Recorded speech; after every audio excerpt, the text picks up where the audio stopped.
Dirty, but your love so sweet. Talk so pretty, but your heart top deep. Never, never, never, ever let go. The first Saturday of October brings us to the Swamp. Steve Spurrier, Florida Field at Ben Hill Griffin Stadium. To add to the buildup of a top 10 matchup, it's homecoming in Gainesville. A time normally reserved for easy prey to chomp on. Not today for the Gators, though. The Auburn Tigers are in town with freshman quarterback sensation Bo Nix looking to spoil the party for Gator Nation. And with that, the Home Depot SEC on CBS brings us to Gainesville, Florida. On a hot October day and a top 10 matchup here at the Swamp for the first time in 7 years. Number 7 Auburn to face the number 10 Gators of Florida. Scholarships are awarded. The 84th meeting between these two teams in SEC play. We welcome you, everybody. Brad Nussler with Gary Danielson. Jamie Erdahl will join us on the field momentarily. I say the 84th meeting, but they haven't gotten together in a long time. And finally they do, and not only homecoming, big game, but Gary, this is the start of a big couple of months for the SEC. The SEC has 5 undefeated teams in the top 10 over the last 9 weeks of the college football season. Those 5 teams will play each other 7 different times. Button up the seatbelts. We're in for a great finish in the SEC. This is the 3rd time in a month we've had a freshman quarterback starting for an SEC team. There couldn't be a more strange contrast between Bo Nix on one side, Kyle Trask on the other. Bo Nix only wanted to go to one school, and that was Auburn.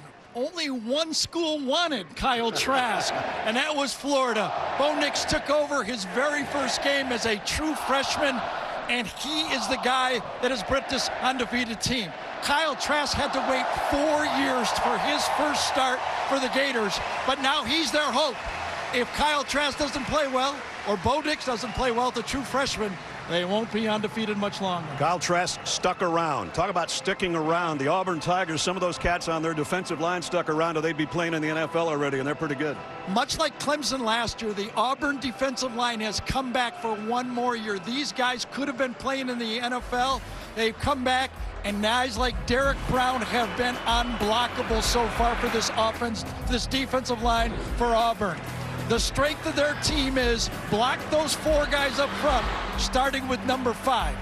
In my mind, the matchup of the day is not the offensive line. I think the defensive line for Florida must match that intensity for Auburn. If they don't, I don't see how they can win. They've got 24 sacks. They've got 9 interceptions from that defense, and they've heard all week about how good Auburn's defense is. Gators think they're pretty good, too. We think we got a pretty good matchup. Hang around from Gainesville. The Home Depot SEC on CBS is sponsored by Ram Trucks, State Farm, Dos Equis, and by the Home Depot.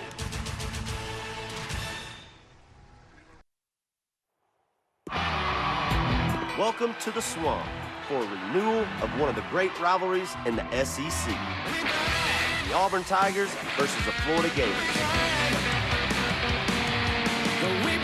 We back in the speakers, back in black, getting blasted in the bleachers. It's probably true what my mama said.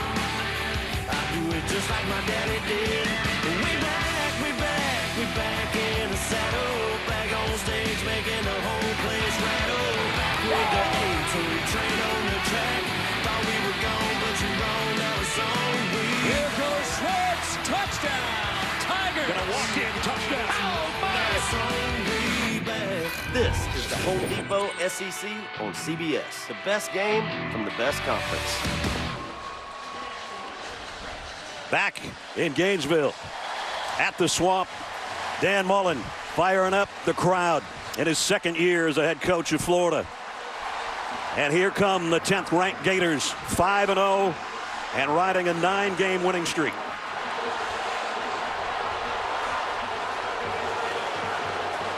And from the plains of Auburn, the Tigers ranked 7th in the country, also 5-0. Their last 6-0 start was in 2010 when they won the national championship. Third member of our broadcast team, Jamie Erdahl, on the field. Jamie? Well, if you ask Dan Mullen, Brad, the injury bug landed in the swamp right around the same time he did before last season, and it took a bite out of some pretty significant players. Now, if your top 2 cornerbacks are a junior and a redshirt sophomore, you would think they would have logged some pretty significant playing time together by now. But that is not the case for C.J. Henderson and Marco Wilson. Wilson tore his ACL in last year's SEC opener, done for the rest of the season. Henderson has been out the last 3 games with an ankle injury for just the 2nd time in an SEC game.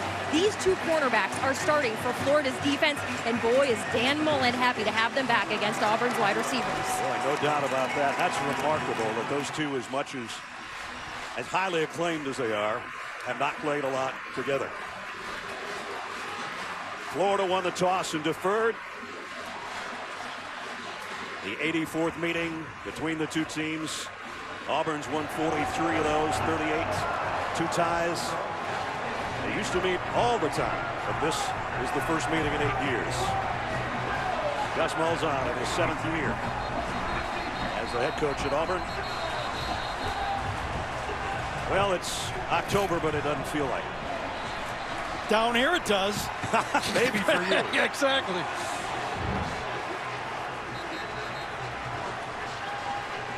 A lot of folks made it down from Auburn. I don't think Dan Mullen has to fire up this crowd. They know a good opponent when they see one. They are ready. Jamie asked Todd Grantham, the defensive coordinator, yesterday, what do you have to do to get your team into this? He said, I don't have to do anything. Right. This is Auburn. And I think that Florida is depending on their crowd to be that extra factor, much like the Georgia crowd was against Notre Dame in that game. They're depending on that offensive Auburn having trouble hearing the signals. Evan McPherson will kick it off. Noah Igbenogany back deep with Matthew Hill for Auburn. Here we go from the swamp. And we'll bring it out to the 25.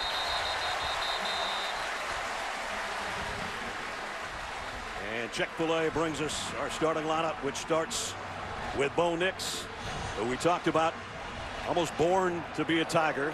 Yep. With his daddy Patrick, a former quarterback at Auburn. Great game a week ago. He's undefeated as a freshman, 5-0. And there's only one other guy in the country that's doing that at that rate.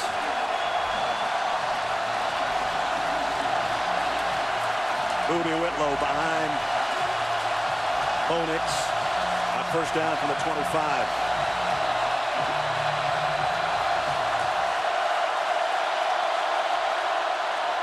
Play fake, big trouble, and Nix is drilled by John Grenard. He's been doing that all season long. Comes right off the edge, and that's a missed assignment. Again, communication is so important in these road games. It might be the word of the day with these fast motions, the loud crowd, people, linemen talking to each other, defensive backs talking to each other. You could see a breakdown already for this veteran line for Auburn. Second down at 10. I don't know if that was a high snap or a direct snap to Whitlow, but he caught it, and he picked up 2. By design, Gary, did that just come off the center funny? Let's see. Oh, yeah. I think that was just a bad snap, don't you? Lucky Whitlow was there. I mean, if it's a trick play, they tricked Bo Nix because he thought he was coming to him. First third down and 8.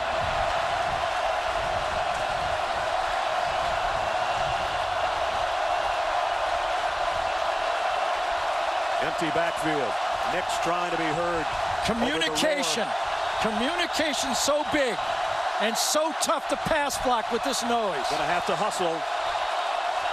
Just got the snap away. Has time. Throws on third down. Out of bounds. Incomplete, and Auburn will have to punt.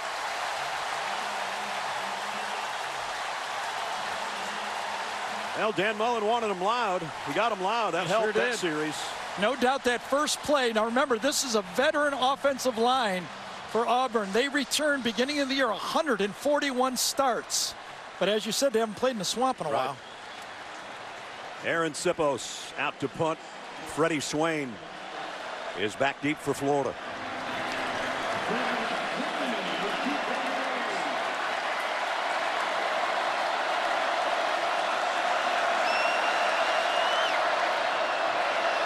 Oh, he's got to the kick.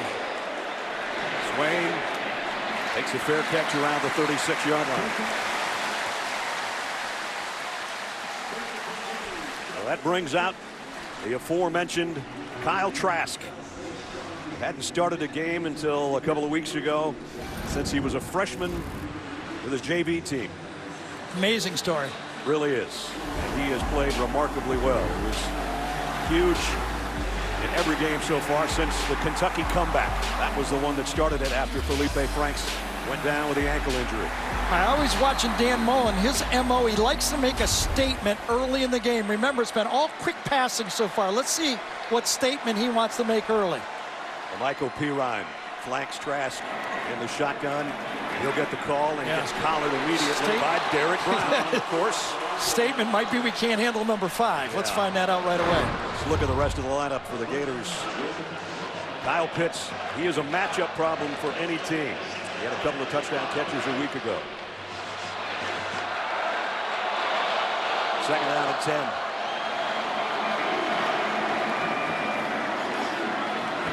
All three wideouts to Trask's right. He goes right down the middle and throws a strike to Swain. Swain might be on his way. Say goodbye, Freddie. Touchdown.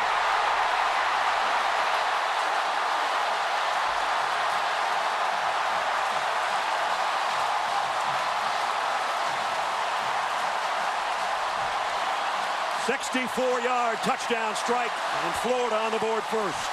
Look a little familiar to last week when Alabama threw a slant pass, break a tackle, and score. Same start, second play of the game.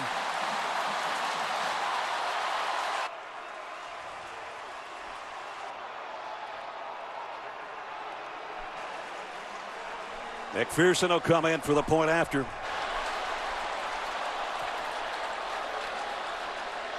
Up and good.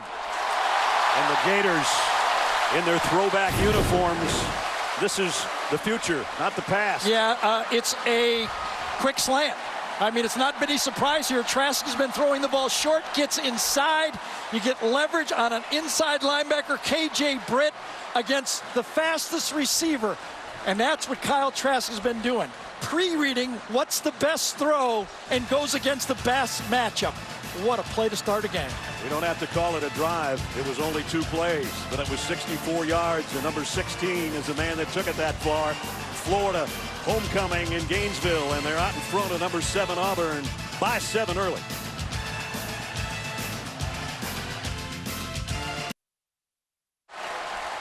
Steve Spurrier, who was in the booth with Gary and I a little while ago, would have loved that play. 64-yard slant strike to Freddie Swain, his 3rd touchdown catch of the year.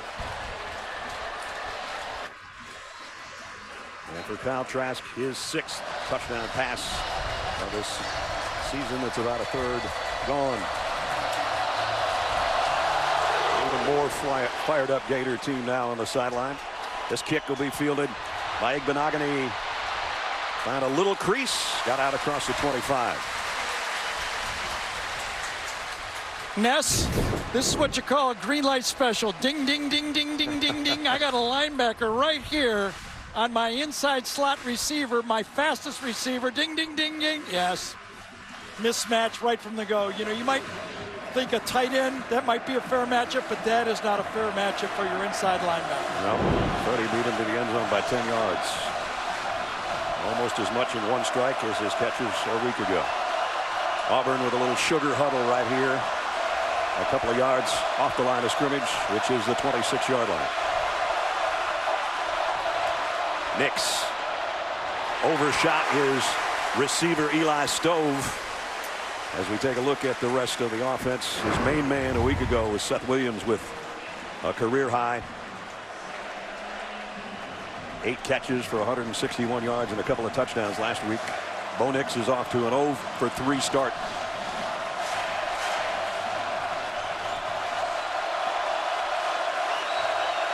And again, he's got almost getting Whitlow's ear hole on his helmet to pass some information to him.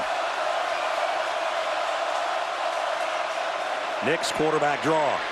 Got some room. He's got excellent wheels. Going to be a yard shy, it appears, on the far sideline. So if you're a Gator fan and you're wondering what this true freshman Bo Nix is like, kind of think Tim Tebow. That's the style he plays like. He's a strong, powerful runner, still growing as a freshman, as a passer, and the offense is limited. Remember Tim in his freshman year at Florida, what they'll do with him. But the main thing is he knows how to run, and he's a good runner. 2 receivers to each side on 3rd down and 1. Now they stretch Eli Stove out a little bit farther, and Spencer Nye comes in, the tight end, on a wing to the left, and there's just too much confusion and too much noise and not enough time. It's just a lot of work to change the play. The word of the day is who can communicate best.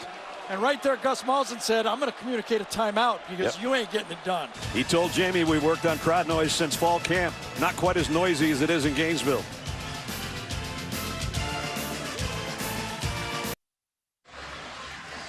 Stream CBS Sports HQ, the free 24/7 news network for coverage. It's always focused on the game. Get nonstop highlights, fantasy advice, and picks. Download the CBS Sports app to watch today. It's been kind of fast and furious out here so far. We haven't even set the defense for Florida for you. And it's a good one. And one of the guys we highlighted and had a chance to spend some time with yesterday, Jonathan Grenard, has been a force for them defensively. And he already, on the first play of the game, dumped Nix. And right now he's going to try to help his team stop a 3rd down and 1. Schwartz in motion. They give it to Whitlow, and he's not going to get there. He lost a yard. Adam Schuler from his defensive line spot made the stop. It seems odd to say when you say the matchup of the game is the defensive line for Auburn against the defensive line for Florida. I think whoever wins this matchup, the defensive line that dominates the line of scrimmage the most, will win the football game. 2nd punt already for Sippos. And we know what that guy can do if you give him a little bit of room. Freddie Swain is a return man. He'll have to call for a fair catch and takes it around the 23-yard line. So Florida right back to offense with a touchdown lead. Thursday, kid genius Sheldon Cooper's back in a brand new episode of Young Sheldon. Don't miss TV's #1 comedy Thursday at 8, 7 Central on CBS. So it's got to feel good as a quarterback when your first throw is a touchdown. Yeah, right? that's always nice. You look at the stats, you're doing well. So the question was I had to myself about Dan Mullen is how can he help Kyle Trask? What can he give Trask that he hasn't been given? Been completing a lot of short passes. Well, a short pass with a long run is a good start. It looks like a long touchdown either way.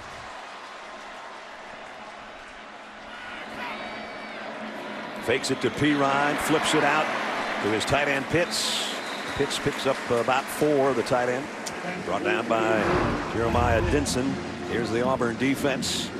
Marlon Davidson leads the team in sacks right now with 2.5. One of the captains, one of those guys up on front that's hard to handle, along with Big Cat Bryant and the aforementioned Derek Brown. 2nd down and 6 from the 27. Play action. Trask running out of time. Finds a receiver, but it's in and out of his hands. Intended for Jacob Copeland, and he couldn't hold it.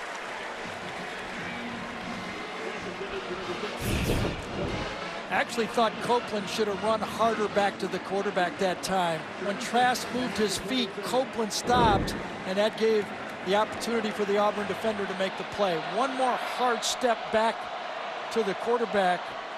Travaris Davis, number 13, could not have defended that ball. Florida's first 3rd down situation. You see they're 50-50 on the season on 3rd down conversions. Pitts, the tight end, now comes way wide out to the bottom of your screen. Trask flares it out of the backfield. The first down, LaMichael Pirine. If you're willing to do that as a quarterback, if you have the, essence of reading that defense and knowing that you've got that back to the outside, not there, help your offensive line with an easy throw, maybe he'll pick it up. You always look bad when you throw one of those flares, they don't get it. But when they pick it up, the offensive line goes, nice job, Q. Yep. Nice job. Dan Mullen was talking with us about Michael Pirine being great out of the backfield. That's his 15th catch of the season. And picks up a first down at the 37. Trask going to go to the same well, and nice open field stop out there by Jacoby McClain. That one could have been a big gain or two had McClain not been there. Loss of a yard.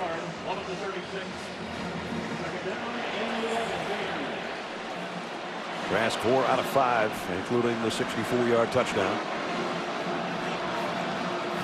See if that front four can make a play here. Now 2nd and long, that's a front four play where they should affect the quarterback.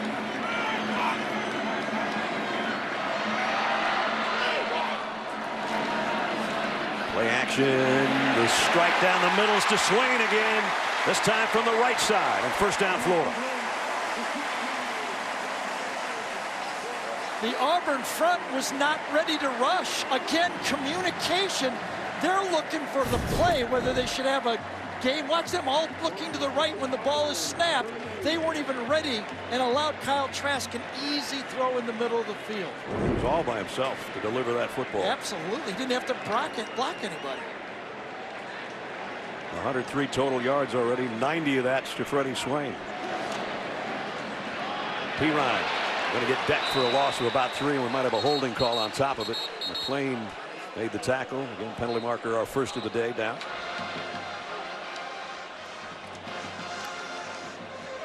Mark Curls is our referee. Holding number 67 offense. 10-yard penalty from the previous spot. Replay first down.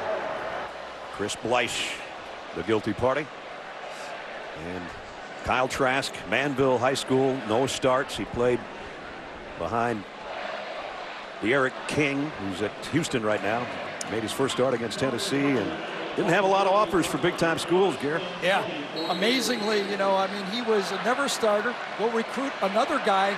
You see Kyle Trask, invite him to a quarterback camp, and he outperforms everyone. Jim McElwain and Doug Nussmeier say, do you want a scholarship? He says, yep. He gobbled it when they offered it. Look out. That time they get to Trask, and the ball pops out at the end. Still free. Let's see who's on it. Auburn's got the football. Christian Tutt caused the fumble. He came barreling in from the secondary. He sure did. The nickel back that time comes off the edge and unblocked. A bust. Nothing the quarterback can do on this one. He should be picked up in this situation. You depend on him coming off the outside. Runs right back. Look at that. No one off the edge. And he gets it right in the mouth. Wow, that one hurts on top of it. Dan is talking to Kyle as if, like, that's your guy, Kyle. The guy off the slot is yours. We don't have him picked up. The way I see Dan talking to Kyle Trask going off the field is that was his man, and you should have thrown off of him. Chandler Wooten is the guy that recovered the fumble after the hit right there by Tutt. And so a golden opportunity here. And Mullen having a chat with his quarterback. Yeah, and you think that the first outside linebacker out there would be picked up, but in that protection, he was not. See what Nix and the Tigers offense can do from the 39-0. Again, the heat came from Grenard, I think. Second time he's forced Nix to get rid of the football in a hurry. Grenard has had to fill in for Zuniga, number 92, their big-time pass rusher. Because of injury, he has played both defensive end spots, and Jeremiah Moon has come in for Grenard when he's not in there. But he has been a difference maker, the transfer from Louisville.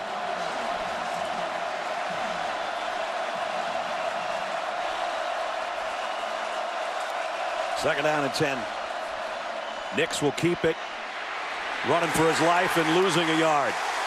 Donovan Steiner from his safety spot makes the hit. And that's third down and long. Auburn trying to take advantage of that fumble recovery, and they're going the wrong way right now.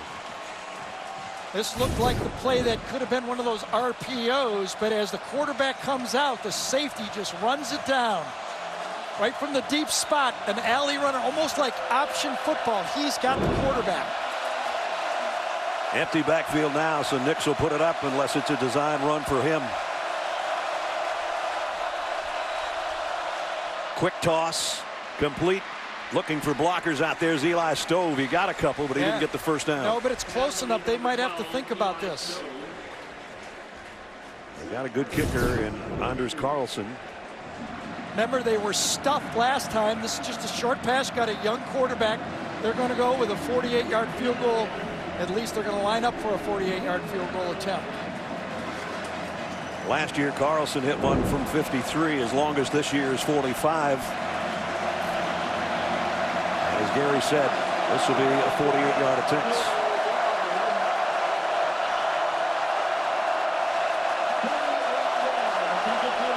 Carlson to try to put the Tigers on the board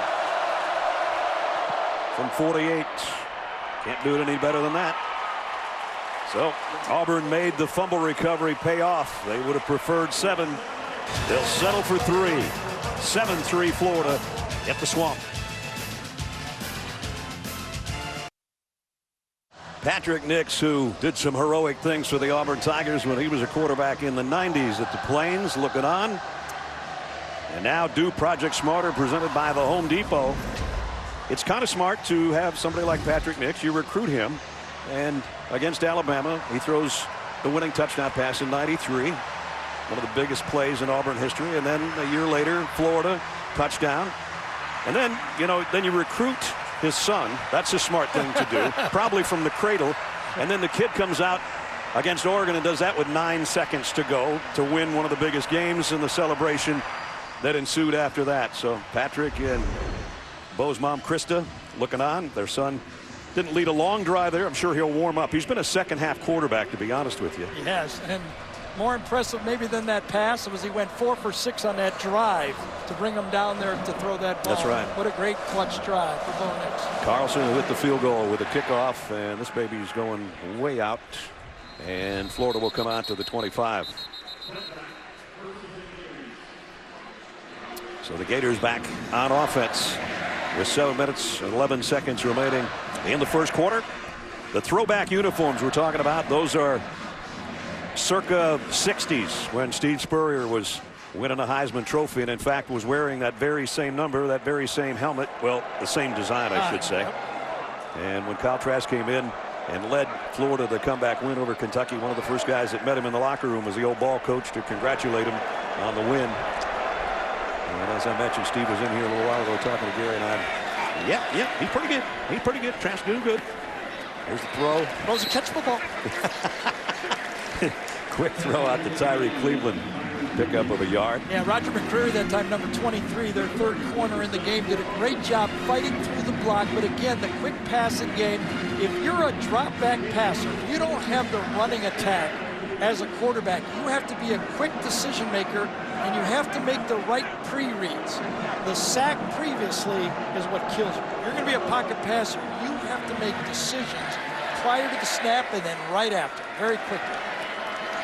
So 40 yards passing other than his touchdown today so far. Plenty of time off play action, throws a little high, and it was intended for Josh Hammond, incomplete. So Trask came in when Felipe Franks was injured. Felipe with an ankle injury. And if you look at the offensive production, the first 3 games of the season and then the last 2 starts, pretty similar. Felipe was just kind of getting in a groove when he got hurt, which is terrible. Yep. Felipe made those wild plays, and he could run a little bit, that option. And Kyle does not bring that running attack from the quarterback position.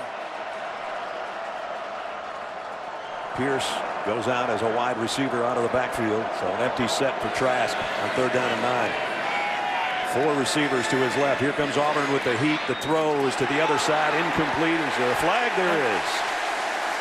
And going to be pass interference back there on Daniel Thomas. I think it was Smoke Monday. Yeah, I think it was Smoke Monday. He's got the tight end, but they're treating Pitts as a wide receiver. When he lines up wide, they're not putting the linebacker out there. They're covering him with a corner. Ball was thrown. It was thrown perfectly, and Smoke Monday was still jamming the receiver downfield as the ball was in the air. Number 21 defense. Penalty is a first down at the spot of the foul. And I'm sure he's being told, after your initial jam, just run with them. You can't keep chucking them downfield. Dan Mullen told us yesterday, between Van Jefferson and Kyle Pitts, it's going to be where's Waldo as far as where I line those guys up. Kevin Steele, the longtime defensive coordinator, very experienced, been in the SEC forever. He was kind of yawning through our interview, right? What about this Pitts guy? He's a mismatch. No, not really. There he is. There he is. We just treat him, been here a long time. We just treat him as a wide receiver. We got something ready for him. Yep, we got. We're always used to having Kevin up in the booth down the sideline this year. The first down for the Gators, and Trask under center with Damian Pierce behind him. Number 41, they give it to Pierce, and the ball is out, and Auburn's got it. Tyrone Truesdell is on top of it. Second fumble covered by the Tigers.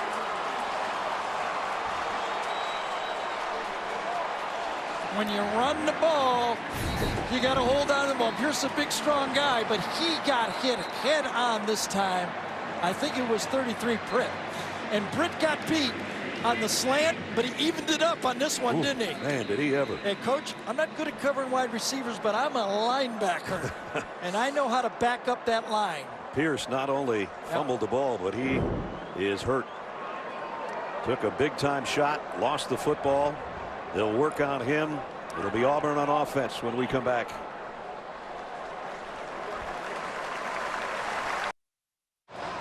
Damian Pierce coming off a big game in the win over Towson last week, and he just got leveled, and he's heading to the locker room. It looked that Britt had a line on him right there, but then he comes inside to feel the hole. He feels it outside to set the edge, forces the running back inside, and makes the tackle. So Auburn on fumble recoveries has taken over offensively at the 39 on the last drive, and now at the 44. So you go 3 and outs, and what does Gus do? Give you something you've never seen before for Auburn's offense. Except it took a little too long and they gave it away. Are they going to review this last play?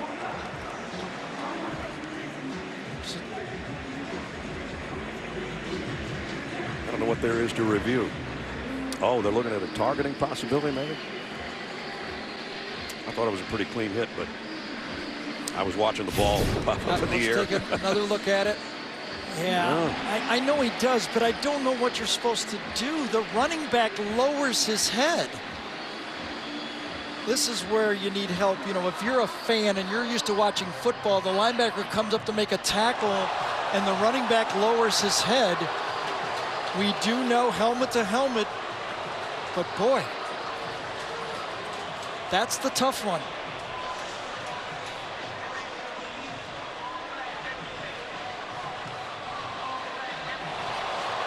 Yeah. Gerald Hodges is our replay official here in Gainesville. You see on that play, Pierce lowers his head, but Britt lowers his head as well. I guess as a defender, you're responsible for your helmet.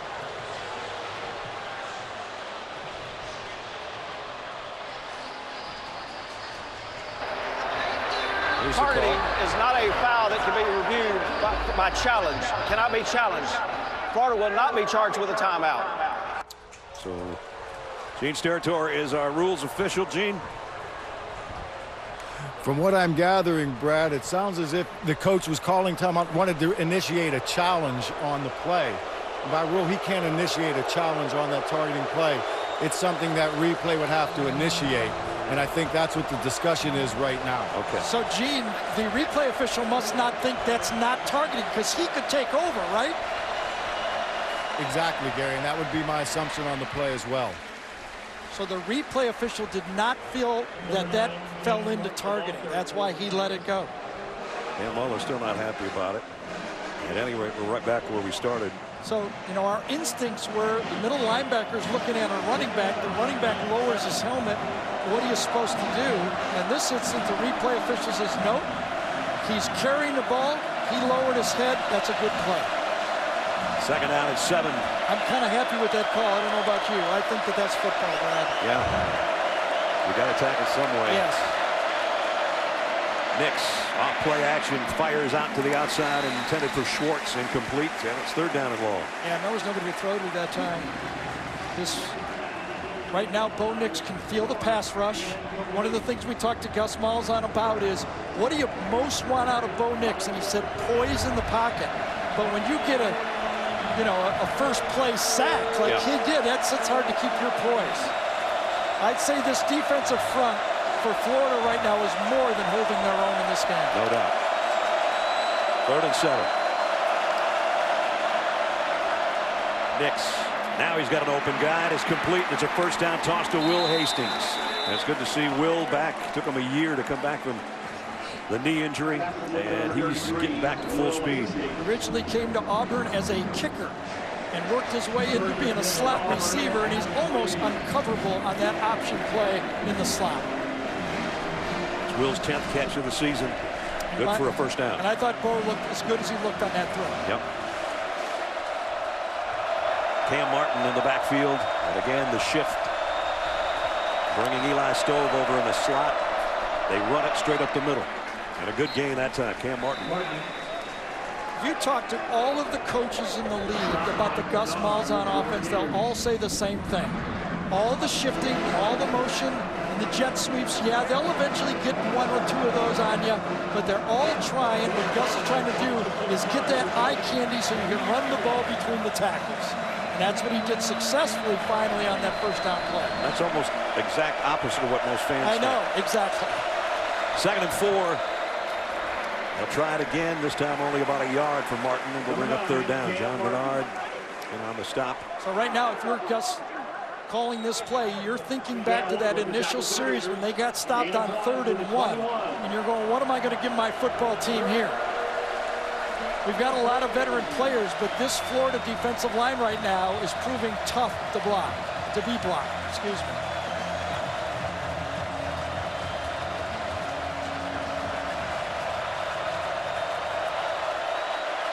Little chomping going on for the defense. On 3rd and 3. Whitlow ran into a stone wall, and he's going to be stopped right there. Yeah, I really thought we'd get quarterback options, something to the outside of the play this time. They just tried to power the football, double tight end, and nothing at the point of attack. And I'll tell you what, that Florida secondary really hit it fast that time.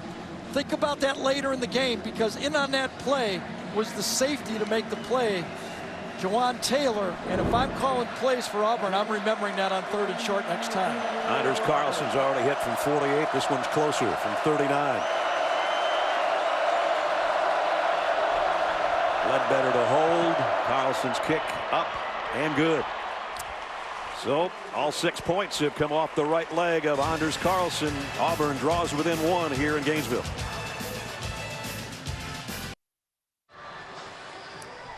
Our aerial coverage here in Gainesville, sponsored by State Farm. As you look in on Ben Hill Griffin Stadium, Steve Spurrier Florida Field in Gainesville.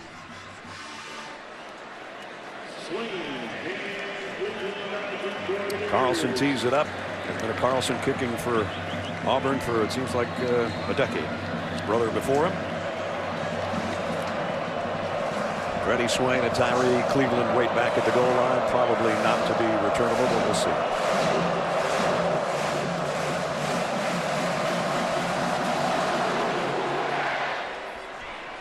And it won't be. So Florida and Trask will bring it out to the 25. Trask, of course, in because Felipe Franks out with the injury. And I know Jamie spent some time with him before the game. Jamie? I did. Franks had surgery at the beginning of last week on that foot, and one of his first visitors after surgery was, of course, his quarterback partner, Kyle Trask. He said that is one of my favorite things about him, is that all his time at Florida, he has remained the same teammate now that he has taken over that quarterback position. Franks told me one of the hardest parts of this rehab process for him is that immediate detachment you feel from the team, because it's one of his favorite quarterback rooms he's been in. He has a year of eligibility left. Brad, he said he's not sure whether or not he's going to come back. He's going to make that decision when he's 100% again. Jamie, thanks. Good to see Felipe at least smiling out there. on his cart. Empty backfield and trash to throw on first down. Little crossing route, not out there defensively. Good play by Igbenogany in the cornerback spot. And there's Felipe on the cart. Right leg injury suffered in that Kentucky game. He did give Dan that odd option look, you know, to keep the defense off balance. That one more running guy that I think Dan really calls a better game when he has a quarterback that can run the ball. He disputed that in our meetings yesterday. Told us he hasn't really had that many running quarterbacks, and we started naming Alex Smith, Tim Tebow, just kept going. Another great tackle by that Auburn secondary. That one's Roger McCreary that time. You get the feeling right now that this Auburn secondary is saying, okay, it's the short passing game. We have to move up, tackle better, get closer so we don't miss those tackles, and see if Kyle Trask is willing to go long. Just wait and wait and wait to see if he's going to uncork one to Van Jefferson. He's been one of his big play guys. Third down at 7. It'll be another short pass out of the backfield, and Auburn makes the hit there again. Brings him down at the 31. First hit was Igbenogany, and then he got help from his friends. Igbenogany was a receiver 2 years ago. Last year he transitioned into being a corner, and now Kevin Steele says number 4 will be a star. He's one of the fastest guys on this Auburn football team. They might have a receiver that's faster than him, but he's one of them. And you could see right there how physical, split the blockers and came up and made the stop. Well, part of the stop. Part of the stop. Tommy Townsend to punt for Florida. Christian Tutts, who forced a fumble earlier in this quarter, back as a return man.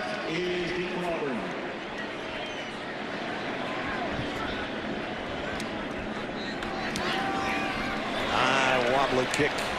Tutt will tell everybody to get out of the way. Oh, and it hit him. I think everybody's scrambling for the ball. It's still loose. At the 3-yard line, I think Florida's got the football.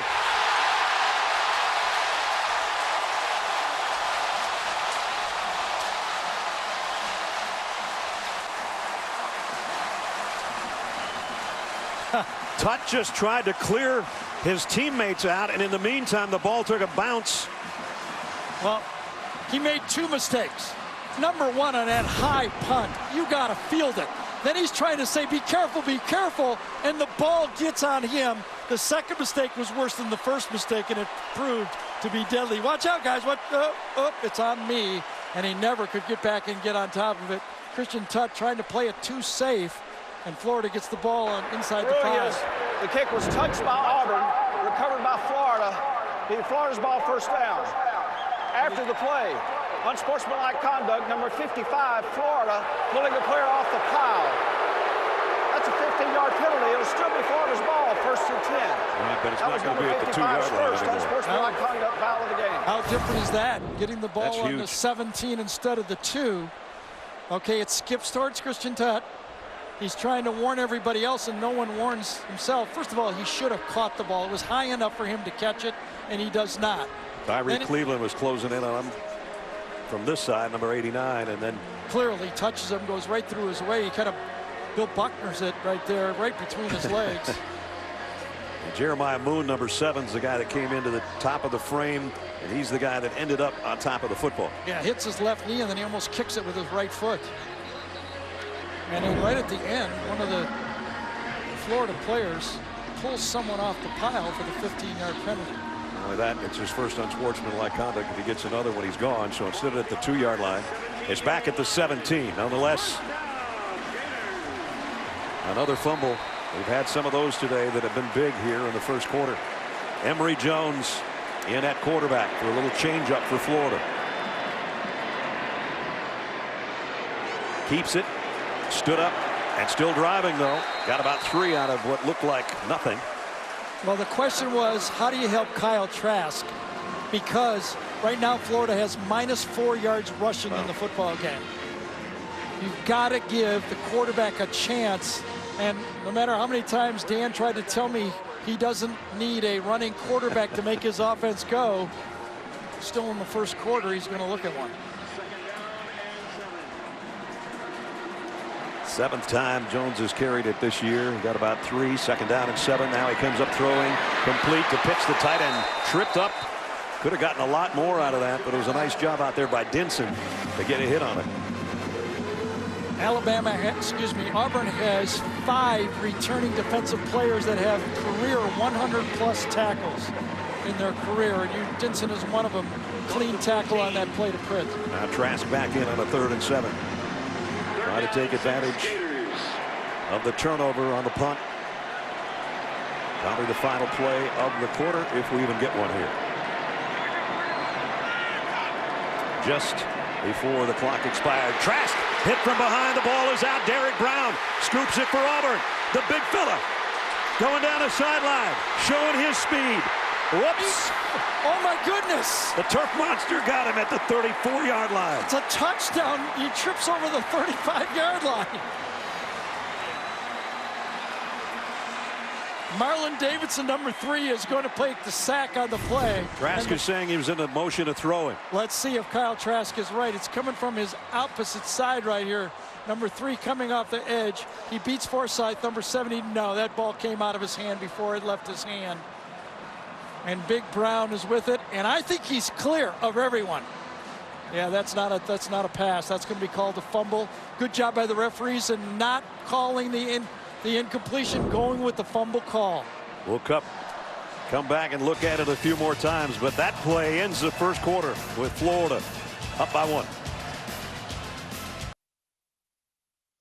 We start the second quarter with Auburn at the Florida 35 after taking over on the fumble recovery and return by Derek Brown.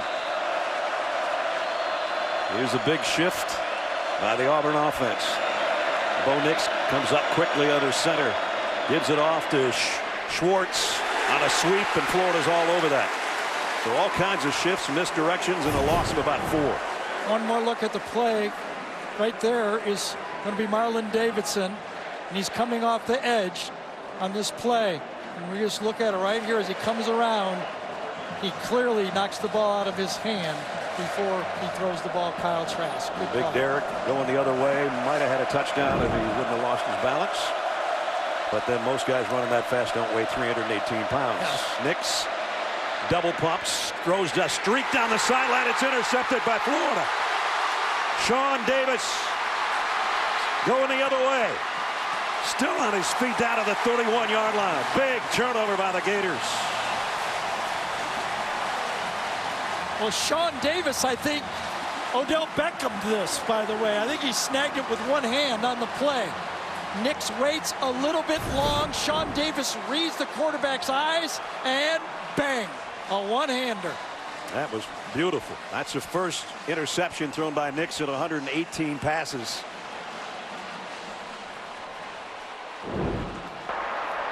Personal foul, blindside, number 71, Auburn. 15-yard penalty added to the end of the run. First down. Fumbles, interceptions, and big-time flags in both directions. So Sean, as Bo Nix reads it, he reads man-on-man coverage, starting out the play right there. He follows the out and up. He rips at the quarterback the whole way. Canella, who's who the ball's going to, one-hands it, and then gets into the secondary. Gets into it for a great return. Turnovers, huh? Yeah, and big penalties. That would have been at the 33-yard line with his return. As it is, they're going to set the sticks right around the 18. So an opportunity for Florida here.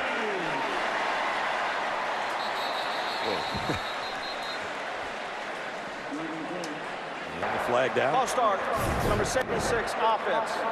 5-yard penalty, still first down. There's the blindside hit by Driscoll, the right tackle, at the end of the play.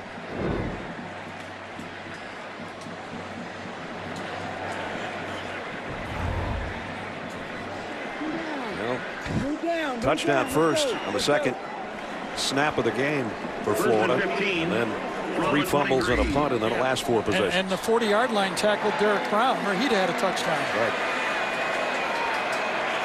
Back out at the 23 after the false start. Little delayed pitch.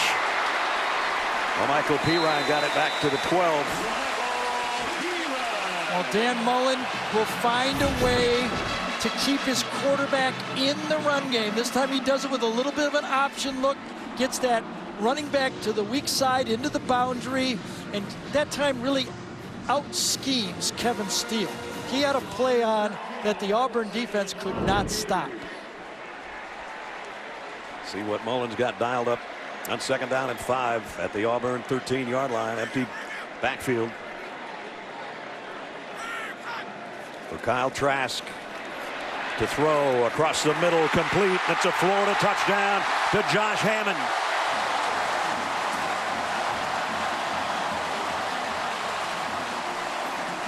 "13 yards, second touchdown pass of the day for Trask."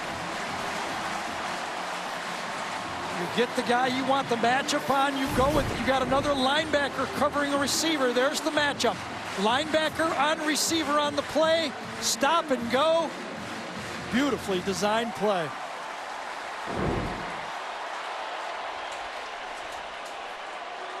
You love that as a quarterback. You got 2 touchdown passes, both of them with a wide receiver on a linebacker in the game so far. That is great coaching and great game planning. Evan McPherson in for the point after, up and good. Again, it's only a 2-play drive, much like their first touchdown of the day. Kyle Trask stands tall, delivers across the middle to Josh Hammond. 14-6 here early in the second.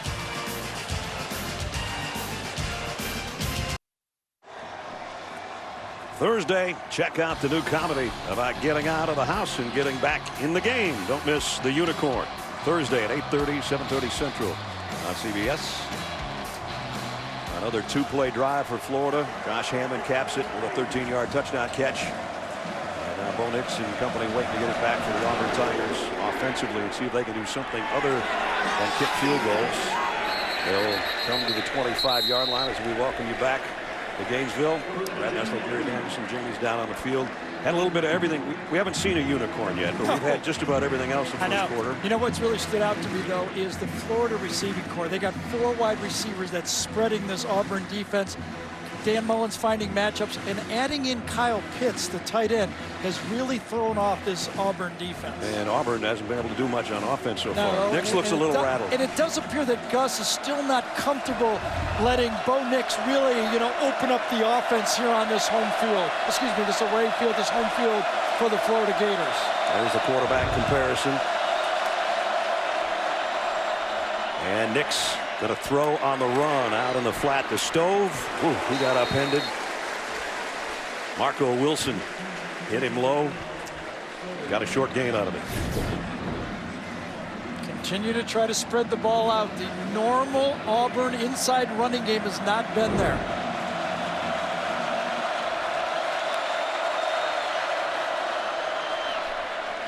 There's a big collision by Whitlow and bounced off Amari Burney and picked up extra yardage. Still is going to bring up 3rd down. Yeah, but so far in this game now, if you're calling plays for Auburn, I don't think you're real comfortable just handing the ball off. And, there's no carry on Johnson back there to run the ball. 3rd down and 2.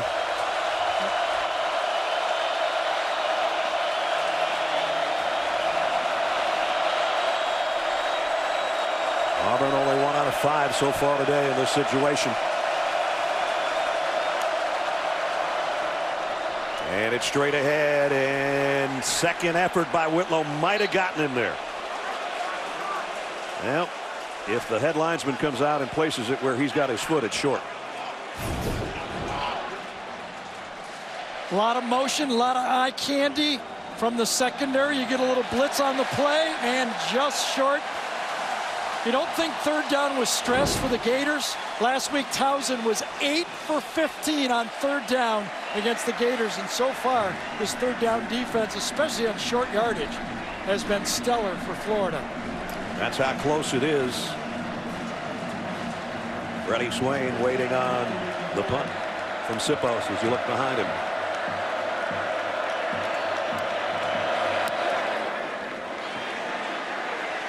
Fair catch, taken actually out of bounds. Good catch by Swain around the 28-yard line, somewhere in there. Put it down at the 27. 11:29 remaining first half from the Swamp. Big Derek Brown and the Tigers and the Florida Gators in a 14-6 affair.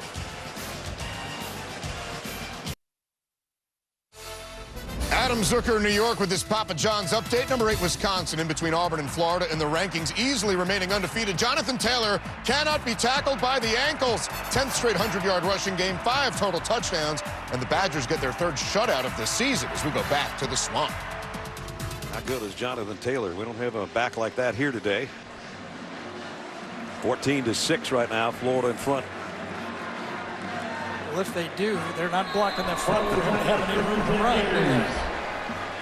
These men up front are stuffing this line of scrimmage in the run game for both sides. Malik Davis in the backfield with Trask on the first down from the 27. Kyle steps up, goes down the middle and overshot Freddie Swain by a mile. Last play, now Dan Mullen was concerned with what he thought was 12 men in the formation and a late substitution. It's like 12 men in the huddle. Seth Williams right here is actually the 12th man. When he leaves, Dan is saying, well, why isn't that a penalty, 12 men in the huddle? The official holds the play, but Dan and Todd Grantham was saying it should have been a 5-yard penalty. Empty backfield for Trask here. 4 wideouts to his right. He's going to come back the other way and completes it to the tight end Pitts. He swarmed under at the 32, and it'll bring up 3rd down again. So Pitts has not been able to get loose. Had a couple completions, and that time they split him out wide to the left and had 4 receivers in the other direction. He did. Good tackle, good defense, but it also accomplished going from 2nd and long to 3rd and short. Yeah. Now that Auburn defense has to defend everything short. You know, with your offensive line struggling and a good pass rush for Auburn, they don't have to hold the ball as long. A little better on longer yardage conversions than they are on short. This one's the shorter of the 2. 3rd down and 3. Trask, quick slant to Pitts. Did he hold it? I didn't think he caught it, but maybe he did. Apparently so. Javarius Davis was covering. Yeah, Davis didn't think so, did he? If I'm Florida, I'm getting up there fast to try to snap it. Slant pass. Oh, I think didn't that bounce after he caught it? They're doing exactly what you said they were going to do. The center judge gets out of the way. I would say this will be whistle. stopped. This will be stopped. A completed pass is under further review. Good job by the replay official. Wait till the snap is imminent and then stop it. And I thought the ball came out. It did. Right there. Yep. Great acting job by Pitts. I'll give him that. He's under it, and then it hits the turf, and then he scoops it with his left hand. Basketball season starts soon, but not soon enough on that play. They're still getting the floor in over at the O-Dome right now.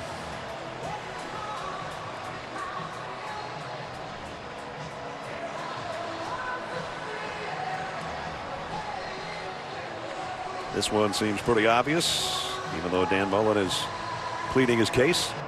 Now they'll have to figure out where the ball was. The chains were moved, so the time is being taken right now to move the ball back to the prior snap, so it would be a 4th down play. This is where I think the communicator and the officials need to work harder. When the chain moves, they got to know where that ball was After previously. further review, the pass is incomplete. It'll be 4th down on the 33.5-yard line. Please reset the game clock to 10:37. 10:37 on the game clock. Back to the 33 and a half. And you can't blame the chain crew, right? I mean, it's going fast, but I say, hey, don't blame me. You guys called 1st down. I just went with it. If you want to run tempo and you call 1st down, I'm moving those babies. I'm moving those babies. I'll get fired if I don't move these things. Tommy Townsend to punt. Christian Tutt, who had trouble on the last one, is back deep. And now it's a fake. And Townsend's not going to get anywhere near the 1st down. Wow. Tanner Dean stayed home to make the tackle. In practice, Townsend did run of these, and early in the year, he ran one for a 1st down against Miami. He must have a green light to do it when he thinks he's got it. That light was too green. No, that was... a stoplight. Yes. At least a yellow caution. Must have been looking at his iPhone when he was looking at that green. It was not there.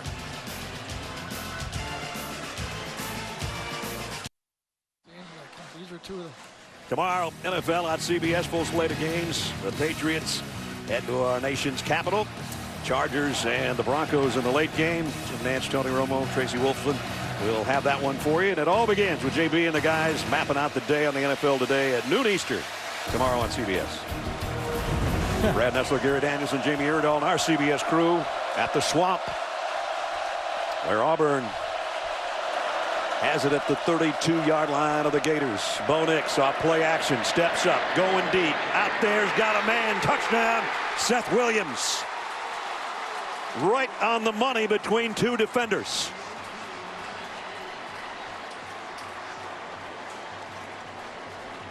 Well, Jamie featured the two corners for this Florida defense. Two high-level corners, but this time Seth Williams just abused on the post right there.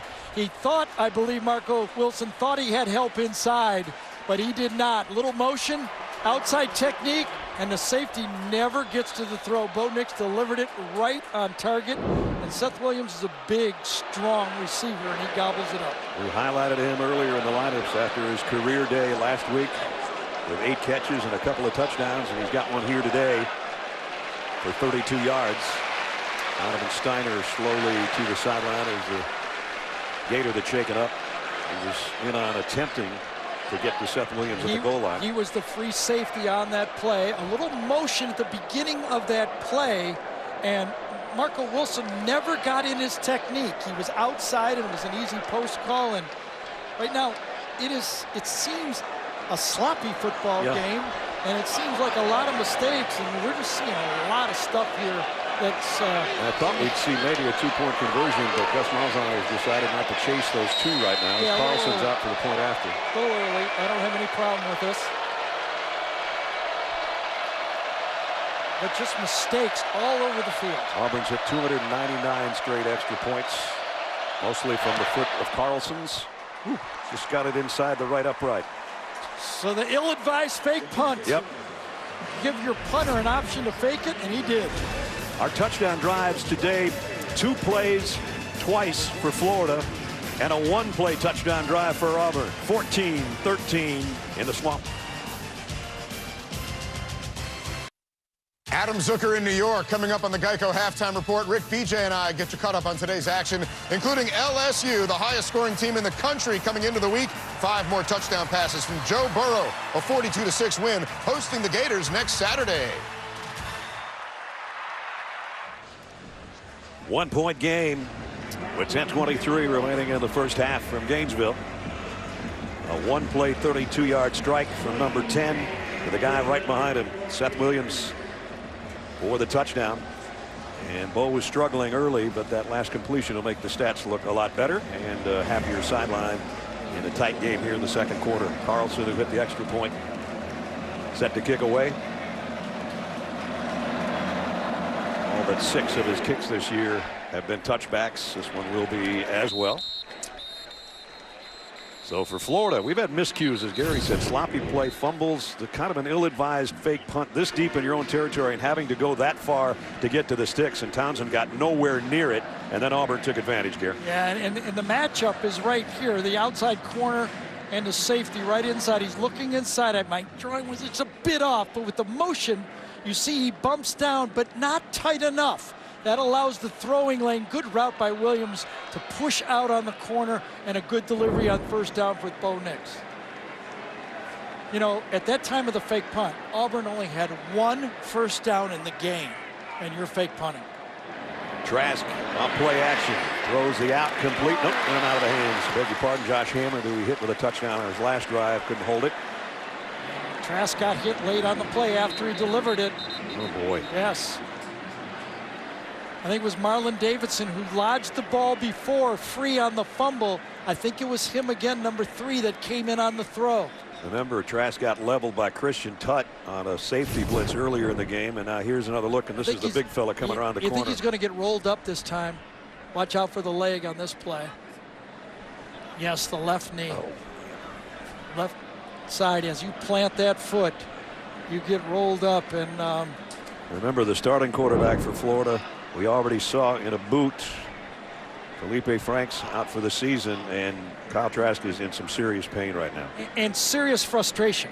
He's worked for 4 years to get an opportunity to play, and right now he's feeling, I'm out, I'm hurt, and it's over this fast. How frustrating can that be? And he's been hurt in 2 previous years here, a meniscus tear and then another injury, and the frustration's worse than the pain. Believe me, I have been there. You work so hard to get an opportunity to play.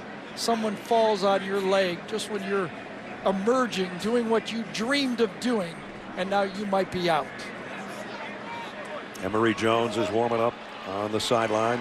Let's just hope it's a shock field. Dan Mullen's upset that the Marlon Davidson went at his knees. If you looked at it very carefully on the play for this, I think Stone Forsythe, number 17, was actually pulling Davidson down. You almost could have called full holding on the play. Trask is walking on his own. Well, that's the shock at first. You'd wonder what it is, and now you don't know. Brad, I have walked off and had surgery on my knee. Really? Yes. So you never know you get back there. Watch the pull down with the hand right there. That throws Davidson off balance and into the player. And the crowd giving Kyle Trask a huge ovation as he heads to the locker room. And we'll hope that it's something not like Gary was talking about, that maybe he'll be all right, or at least all right in a couple weeks. I'm not going to. I think Dan, when he looks at this, will not think this is a dirty play. I don't think so. The Forsythe was pulling Davidson down on the play, and I don't think he could stop his momentum. No. I think that's a good note.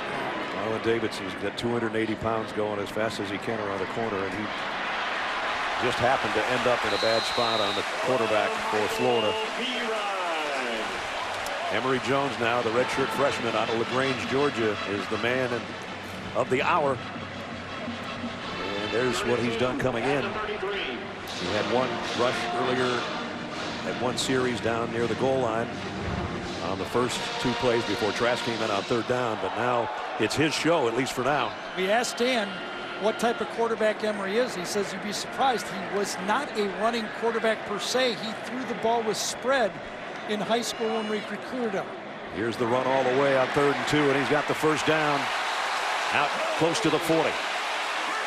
Jeremiah Denson knocked him down, but they'll move the sticks. The worry here, if you're Dan Mullen, is you don't have another quarterback. Nope. You're down to your 3rd one, and when you run your quarterback now, one good pop, and you could be looking at, well, who what, a wide receiver playing quarterback next? Either that or a true freshman.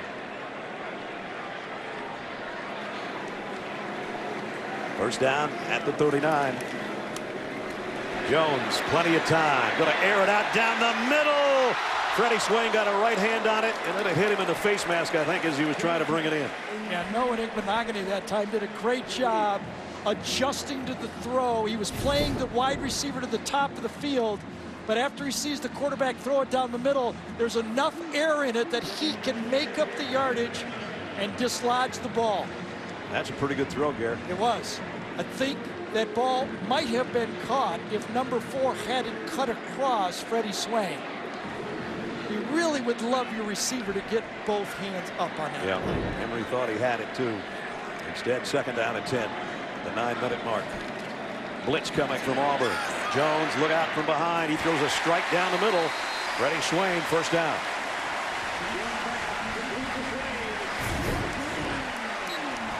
I tell you, it's crossing routes. This is like watching 1985-84 Florida offense. Steve Spurrier's up here going, yep, I got that play. I think that one's a catch. Looked like he had the ball between his elbows. There too.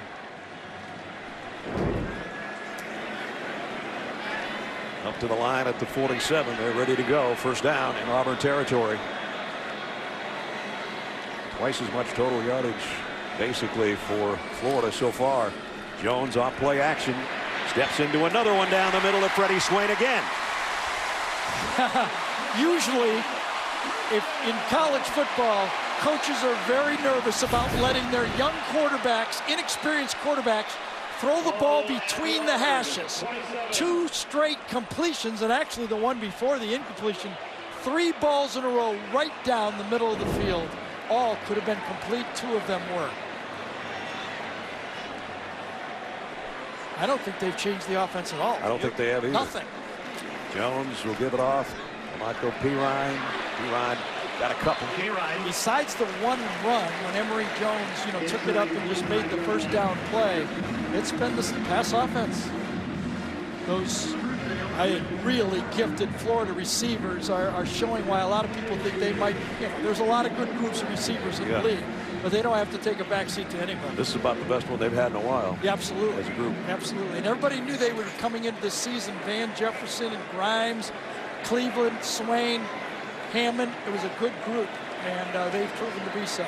Eddie Swain already over 100 yards receiving. Here's a little slip screen. Oh, nice play defensively by Javaris Davis. Trying to get Tyree Cleveland out in some space, and he blew that up. I think if you play corner for Auburn in spring football and in fall camp, you see a lot of these wide receiver screens because Auburn loves to run them too, and they attack the play and very successfully as well. Ryan Davis was shaken up a couple of plays ago. They were retaping his right hand. Yeah, I think he ran into his own player on that pass rush right after on the play down in the middle. They're down at 8. Florida's going to keep it on the ground. And Michael Pirine didn't get much. KJ Britt made the stop.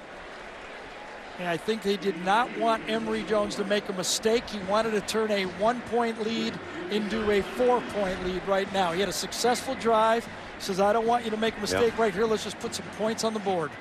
We talked about behind him would be a true freshman quarterback, Luke Matthews, who's the son of Shane, who played here. He would be next in line. They don't want to get to that point with any kind of injuries. This is a 41-yard attempt from McPherson. And it's a beauty. So they did tack on 3 more. 41-yard field goal good for the Gators. They extend their lead out to 4.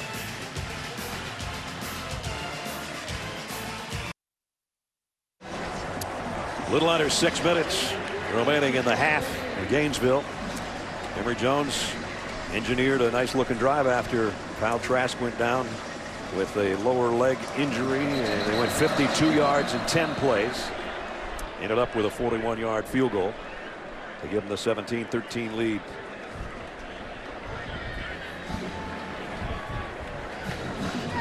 You've got this Auburn offense, the Gus Malzahn offense, that has rushed for 20 yards in the first half. Wow. Of course, Gus calling the plays this year, had it the past couple of seasons. Happy back doing so.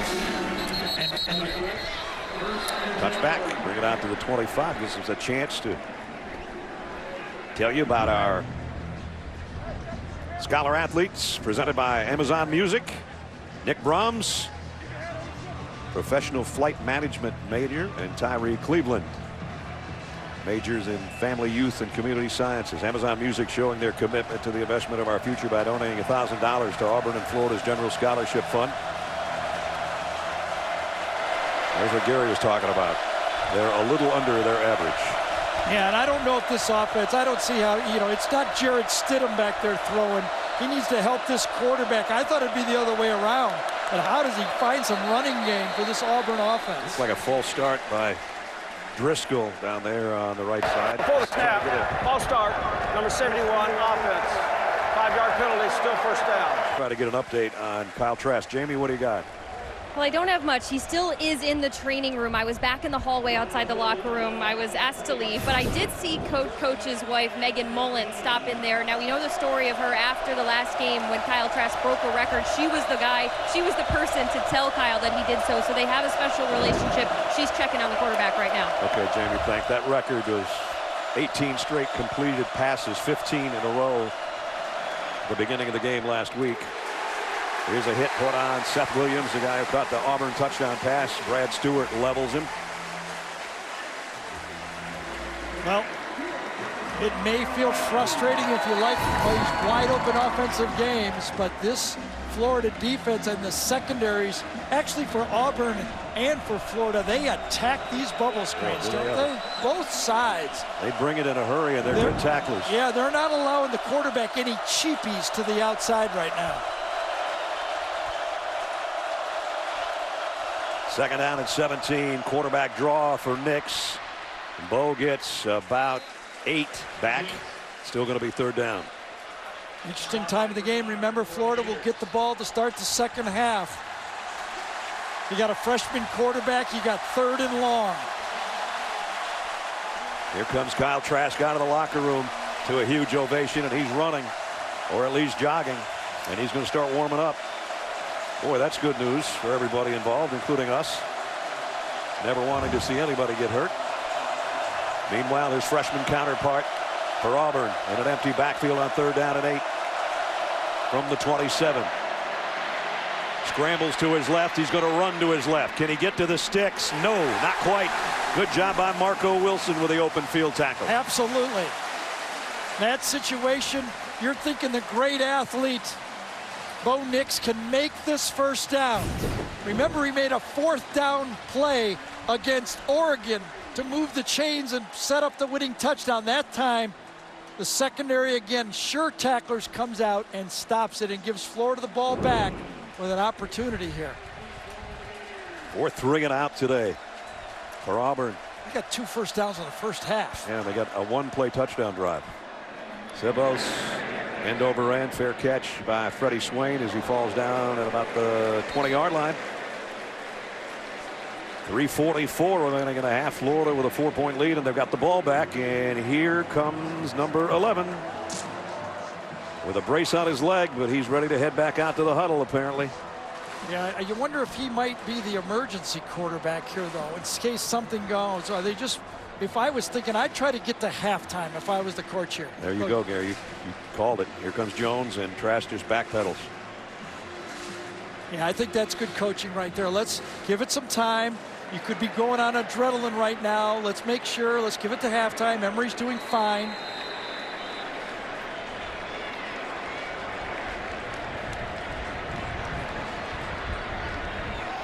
Jones, the give to Davis. Malik Davis for a couple. And Marlon Davidson, who's back in there with a retaped wrist, makes the tackle and then helps him up. You know, looking at this Florida offensive line in the run game, you're not going to blow these guys off the ball. I mean, this is almost like NFL blocking. You just kind of get a stalemate, turn your butt in the hole, and hope that running back can crease it out there for 4, 5, 6 yards. It's not like you're going to have one of those gashing openings for somebody to run against this defensive line. Yeah, it's not like the Hogs or the Redskins, and John Riggins is going to run through a truck hole. And little, that's how you got that's sneaky right there. Yes. That's Malik Davis just waited and waited and then saw a little crease and took it for a first down. They actually take advantage of Derek Brown this time. Derek Brown penetrates up, and the running back, actually, that creates the space. Brown gets into the backfield, and that creates the hole up front. They don't have that kind of picket fence defense.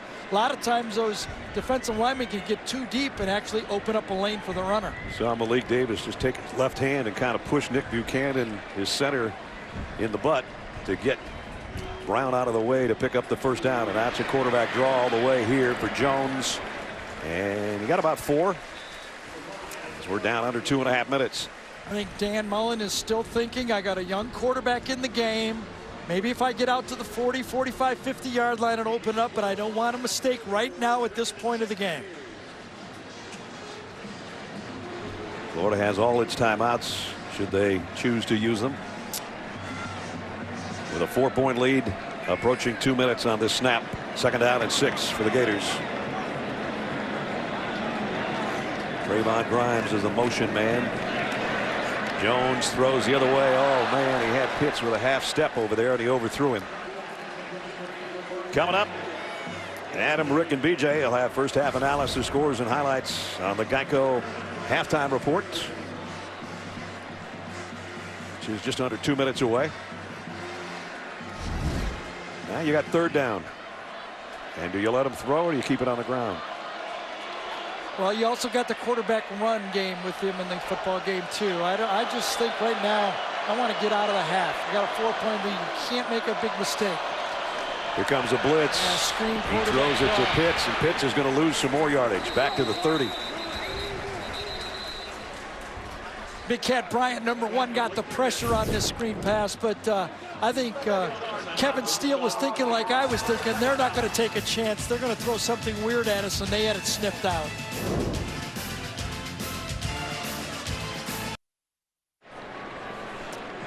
Auburn took that timeout to get the ball back and force a punt.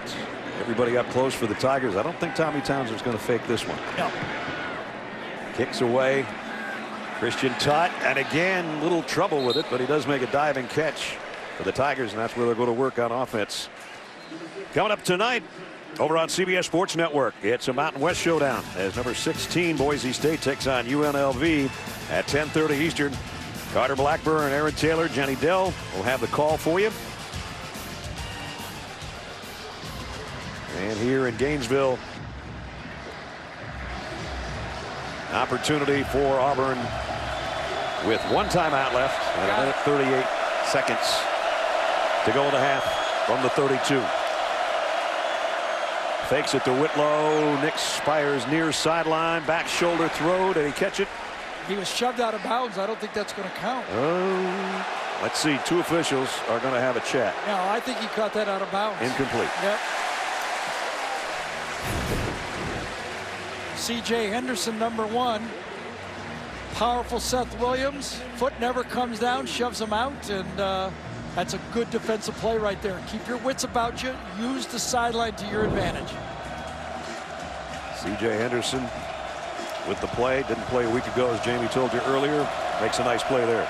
Interesting call right here because Florida now has 3 timeouts left. And still 91 seconds to go in the half. Nix incomplete. Clock stops with 1:27 to go. And it's 3rd and 10. I thought for sure we were going to get that quarterback draw or wide receiver screen, an easy completion. Now stopping the clock again. Florida's going to call timeout if there isn't an incomplete pass after this play. Looks like a little confusion on Auburn on where everybody wanted to go. Will Hastings finally got over as a slot man to the left. On 3rd down and 10. Empty backfield. Nix throws late, throws long, throws incomplete. Schwartz was the closest guy. Marco Wilson the closest defender. And it's 4th down. And still a minute 19 seconds to go. 3 straight incompletions. This might be the longest 2.5 minutes we've had all year.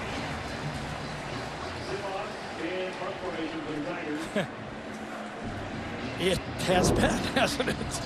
There's a lot going on and nothing at the same time. Exactly.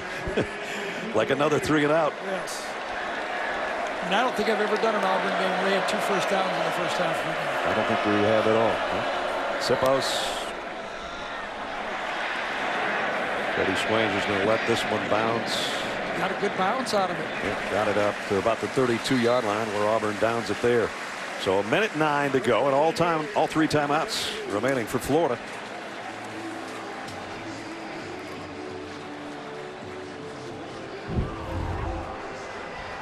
SEC homecoming blues for Florida in the last several years. Losses to Vandy and Missouri.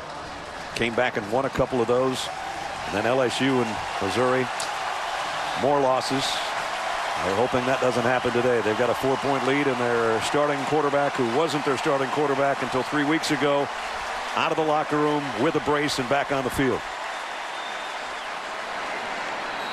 They need about 35 yards to get into field goal range. Make this a 7-point lead. See how Kyle Trask's mobility is in that Florida pocket. Couple step drop, lofts one too high, intended for Pitts, incomplete. Jeremiah Denson was covering.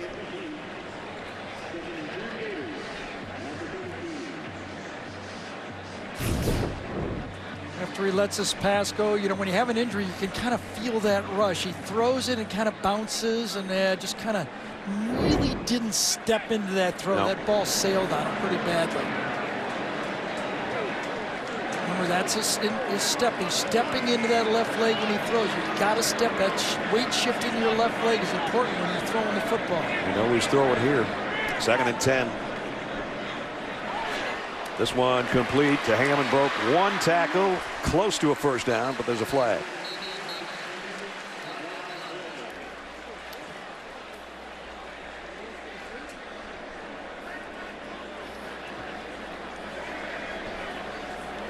Yeah, I think it might be on Forsythe again. Stone Forsythe. Remember, he had a holding. He got number away with 72 last time. offense.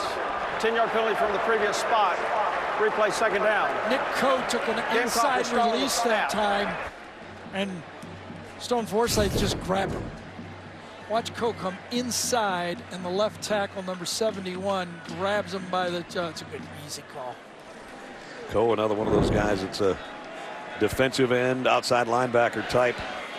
Yeah, he's actually listed at almost every down lineman spot on the depth chart. Preseason 2nd team All-America. Just another one of those hosses they got on that front wall for Auburn.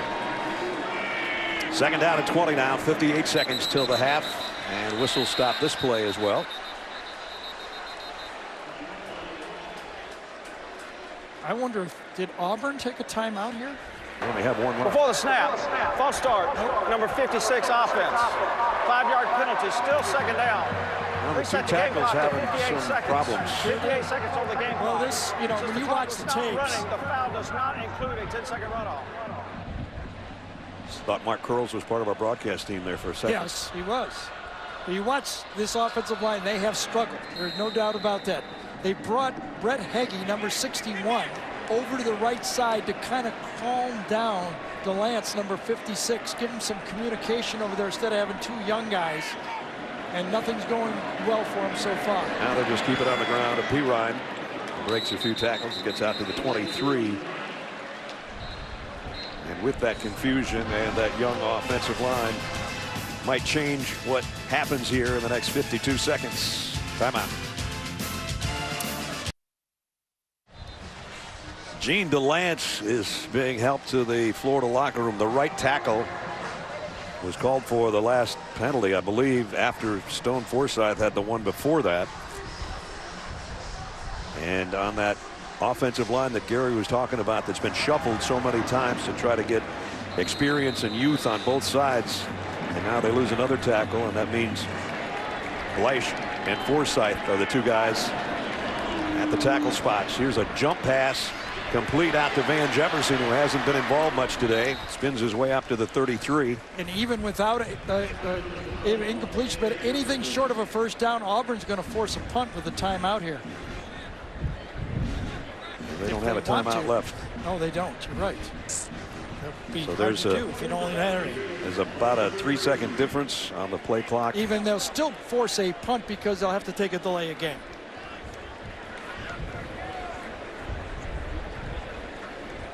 So Florida will still have to punt the ball or unless you want to take a snap and run around for a second. Or throw one of those deep passes to run the rest of the clock out.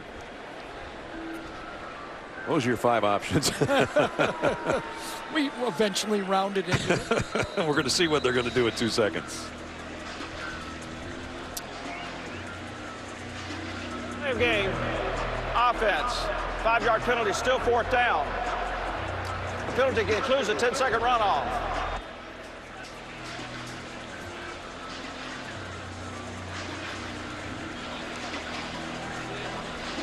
And looks like Trask is going to come out.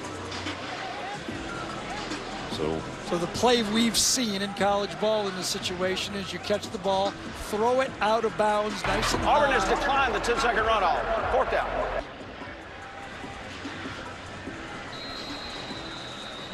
And 4th run and out 14. the rest of the run of the half. All you got to do is kill 2 seconds here. Just don't hurt your left knee doing it.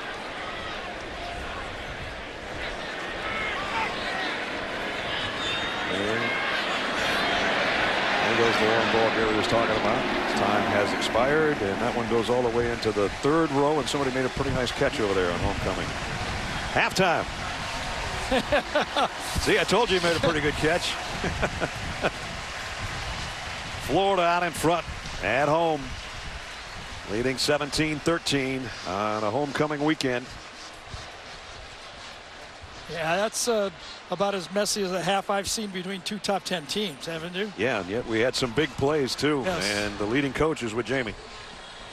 Coach, what do you know about the status of Kyle Trask's left knee and his availability moving forward? Yeah, he's going to be okay. He's going to come back. I think he's got a light sprain to his MCL, but you know, hopefully they try in the league, really tries to keep quarterbacks safe from dirty plays.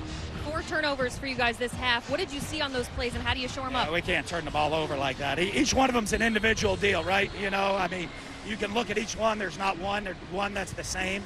We just got to clean up, do a better job protecting the ball. Thanks, Coach. Thank you.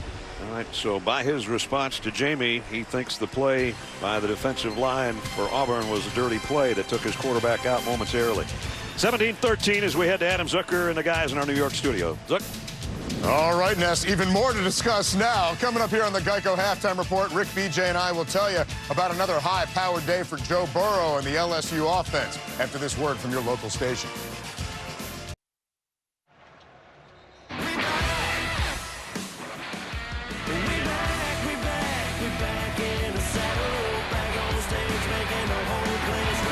Pass looks to throw. He's got the receiver. There's Sway. He's gonna go near the end zone. Plus touchdown Auburn.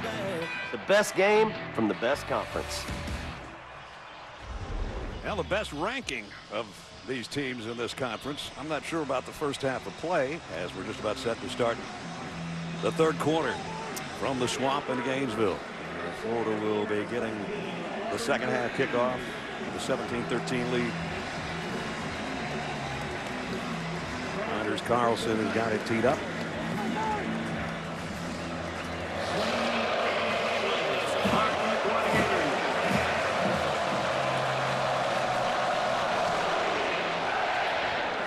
This one a shorter kick, returnable from the 4-yard line. Oh, there was fair catch called, so they'll bring it out to the 25, and we'll bring you back in the booth. Welcome back, everybody. Brad Nessler, Gary Danielson.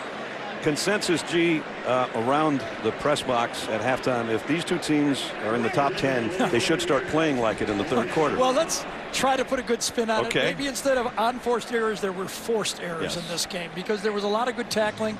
I think the defensive backs, when they took the short passing game, there was no bubble screens, wide receiver screens. Everything had to go downfield. I think Freddie Swain at halftime's going, nobody's covered me yet. Down on the slant. Yes. Could I have another chance to go down the middle of the field? Let's see if Kyle Trask will give him a chance. Play fake. Trask going to go far sideline and got it to Freddie Swain as we check in with Jimmy. Well, Gary, everything you said about all the other coaches in the league saying that Gus Malzahn runs the ball gets the ball to the outside just to be able to run the ball, he just admitted that to me. He said, we got to get back to the run game. I asked him about the decision-making by quarterback Bo Nix. He said he's got to settle in. It took him too long within this offense to feel like he was comfortable. He's got to settle in and feel more comfortable here. Well, we're going to see. He's been a second half more comfortable quarterback. This quarterback, Kyle Trask, if you're just joining us, went down with a lower leg injury, went to the locker room, came back out with a brace. He's back at the controls. Did they call that an incomplete pass, huh? It looked like he caught it, but he was knocked away right at the end. So second down and 10. And the RPO, Trask, there's a snap in and out of the hands of Kyle Pitts. Let's take you back to the incomplete pass that I called complete.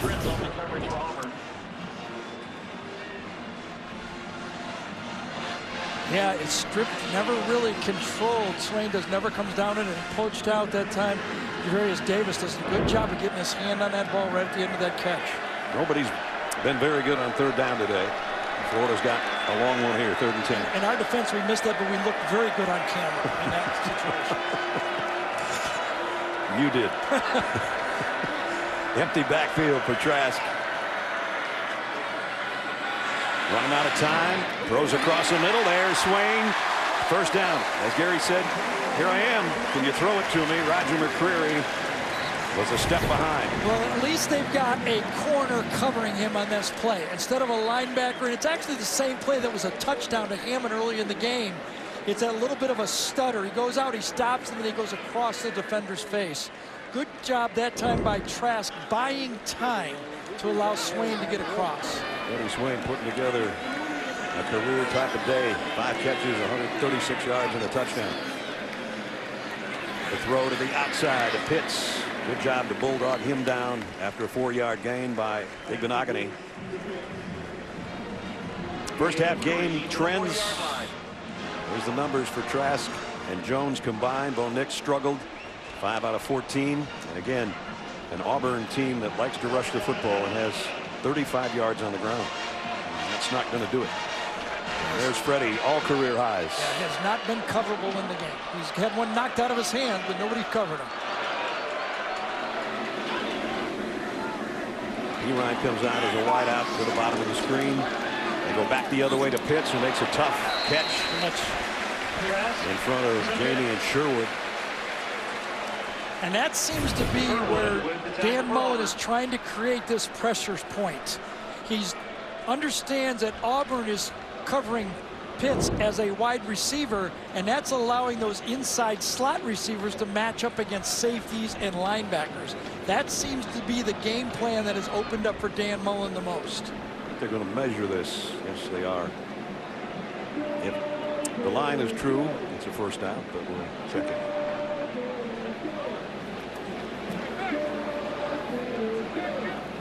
Line's right on.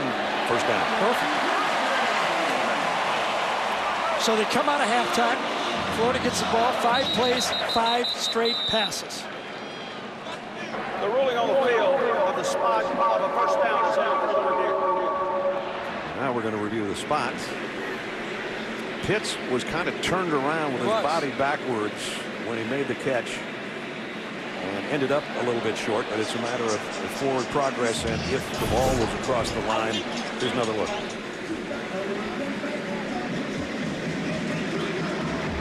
I don't think there's enough there to overturn that. I don't think no, there was forward progress, I think, right about that yellow line. I don't think there's enough for the replay official to overturn. He was driven behind the line, but I think his forward progress was right at that yellow line. I don't see enough to overturn it.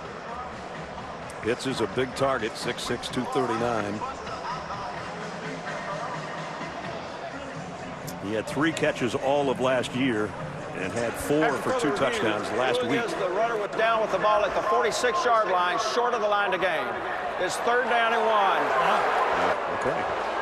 So they felt as differently than I did that he was driven back. I thought he caught the ball, ball's at the line, forward progress, and he's driven back. And they're good at where he came down. There's no way it should be at the 46. Yes. Gene Steratore is with us. Gene, what do you think? You know, I'm agreeing with everything that you're saying, and it is where the football is at its furthest most point of progression. From our angles, this looks well beyond the 46-yard line. I am really surprised that they changed something like that so quickly. It didn't seem like that bad of a spot at all to me in real time, guys. And Eddie, right now it's 3rd down and 1.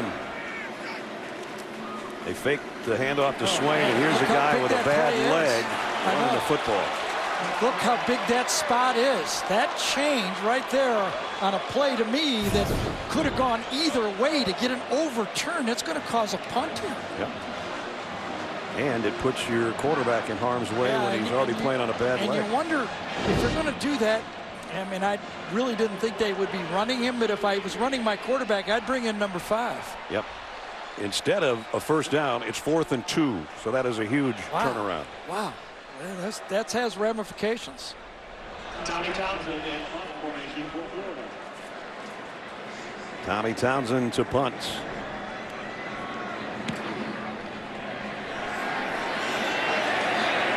Tut's just going to let it go, and it made the end zone, and he's lucky it did.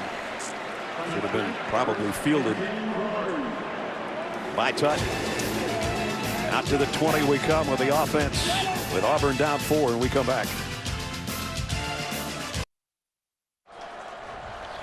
Now let's test your knowledge with today's Aflac trivia question, which is Aflac. Mike's on. Prior to Kyle Trask, who was the last Florida starting quarterback to wear number 11. We'll test your listening skills too, because I think I gave that away in the first quarter. Run up the middle, good for about 4.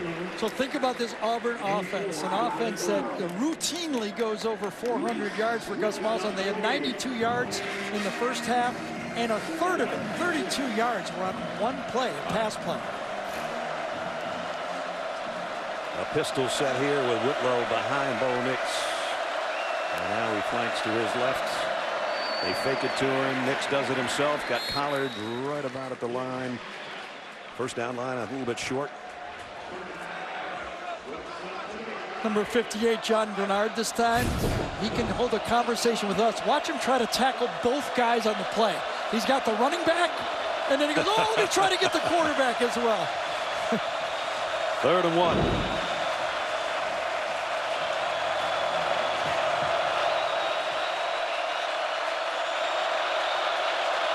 Schwartz in motion. They fake it to him. They give it to Whitlow, who trying to spin his way, and he's not going to get there. It'll be 4th and 1. David Reese stood him up, backed him up, and got help from his friends to drop him. I think John Grenard, though, also number 58, coming off that edge, blew the play up again. Watch him come around the corner real quick, forces Whitlow to jump in the backfield, and when you jump that deep in the backfield, it causes another 3rd and short non-conversion for this Auburn football team. And another punt.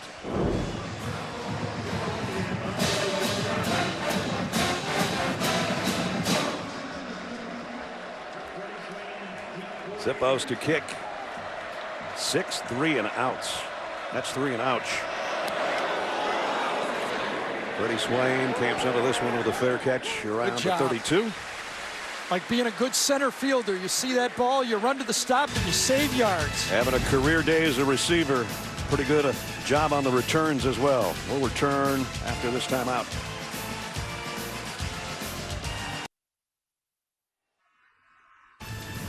The Home Depot SEC on CBS is sponsored by Allstate. Go RVing. Sonic. And by Bud Light.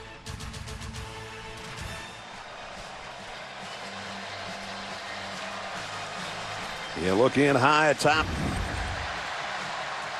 the stadium in the Swamp. Our aero coverage sponsored by State Farm. Ben Hill Griffin Stadium. Steve Spurrier Florida Field. And affectionately known as the Swamp on homecoming, where Florida leads by 4. First down. Gators for their own 33. Kyle Trask got some pressure up the middle, and one hops it incomplete. Wait a minute. Is there a flag? No, it's just a quarterback getting up again. Defensive lines have been strong today, Gare. They sure have. We said in the beginning of this day, could Florida's defensive line match this Auburn defensive line? Auburn's been the real deal, but Florida's defensive line has been a story as well. Neither team can block the other team's front four. Number 23 defense. Penalty is a first down at the spot of the foul. Well, a pass interference on McCreary. Yeah, Roger McCreary is going, I've been trying to play tight coverage. Coach said take away the slant, and I get called right here.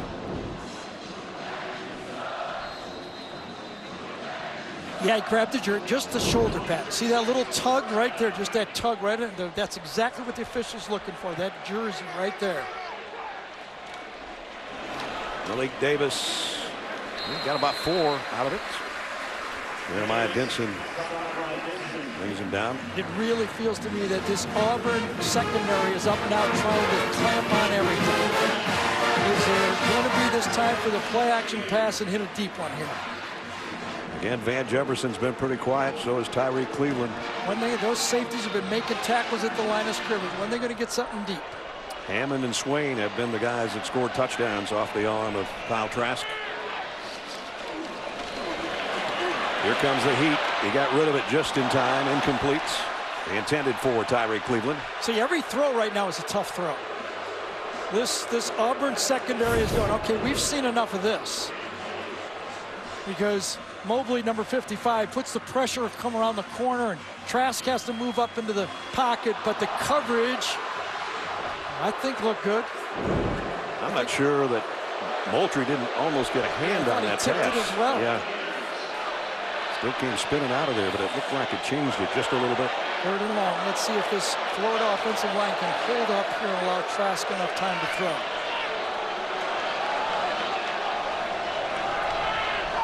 Third and 7. They're going to bring extra pressure down the middle and broken up. Incomplete. Christian Tutt breaks it up on a pass intended for Hammond. Same thing I've been talking about. Every defensive back now is not backing up. They're playing the first down line. Tutt never took a step back. 6-man rush, and he said, they're going to get there. I don't have to move back. Look at him, just squatting, not moving back at all. Someone in the press box has to say, we've got to throw the ball deep on these guys. Todd, who just made the play, drops back as the punt return man. It's been a 3-and-out day.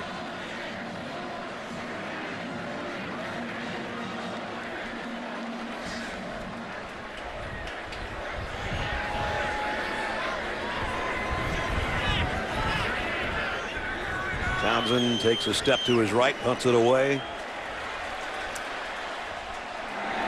And the ball is going to make it to the end zone. So they'll bring it back out to the 20 again with 9:28 remaining. Long series between Florida and Auburn over the years. The 84th meeting. But the first trip to the Swamp in 12 years for Auburn. And they're still trailing the homecoming Gators here in Gainesville.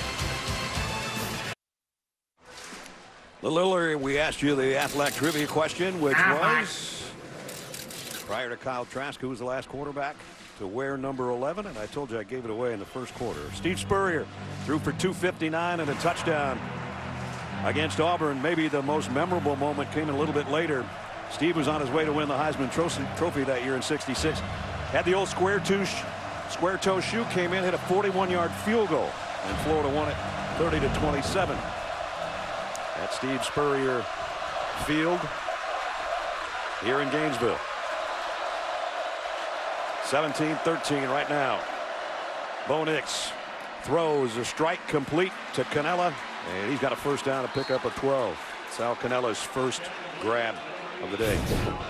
Well, Sal Cannella has a little bit of a story, just like Kyle Trask. Not highly recruited, went to Auburn, made a career of himself just showing up and being there. Here's 3 yards for Whitlow, who's been unable to get really anything going on the ground at all today for Auburn.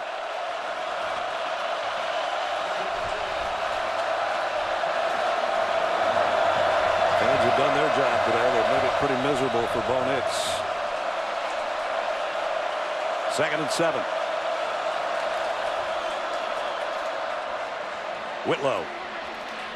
Again, 3 or 4 tough yards. Still going to bring up a 3rd down.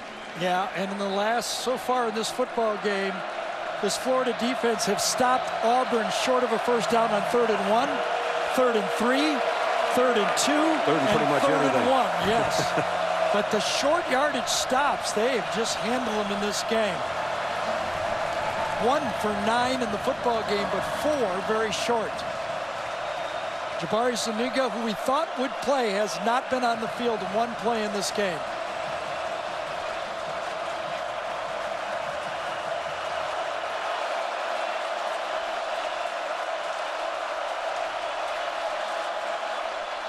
And we got motion, I think, on Driscoll, the right tackle. So instead of being 3rd and short, Full snap, false start, number 71, offense. 5-yard penalty, still 3rd down. And that crowd has made an impact again. Yep. You can see number 71 take his 1 step sideways. And if anybody should be used to the Gator crowd, it'd be Driscoll, yeah, right? Yeah, exactly. He's the only guy that's ever played here on Auburn's team, but he wasn't a Tiger then. And it was Grenard that he was worried about coming off that edge. Who's been a disruptor, number 58 that we talked about earlier. 3rd and 9. Nix flush sideways, throws a side arm and almost completed it to Seth Williams, but it's incomplete. You know how you really measure a corner is right at the end of the play. When you're a corner and you've got a good receiver in front of you, do you panic? Do you grab the guy?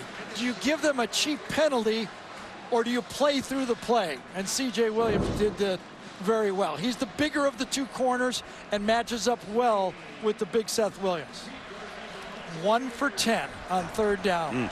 It's not going to win you many games.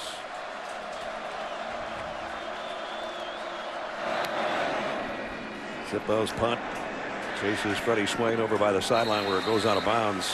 Not the best kick in the world. And here's what's happening to the Auburn defense now. The plays are mounting up against this Auburn team.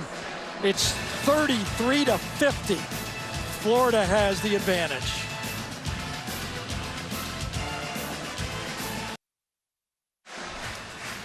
Next Saturday, the SEC on CBS features #1 Alabama and their big-time offense, led by Tua and company in enemy territory, taking on Texas A&M, ranked number 25. All begins with a drive to Atlanta and college football today, right here on CBS. Hope you join us from College Station and Kyle Field here in Gainesville. 17-13 it remains at the midway point of the 3rd quarter.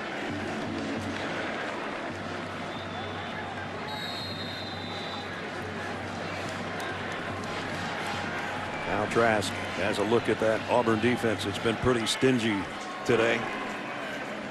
Gives off to Pirine for a yard.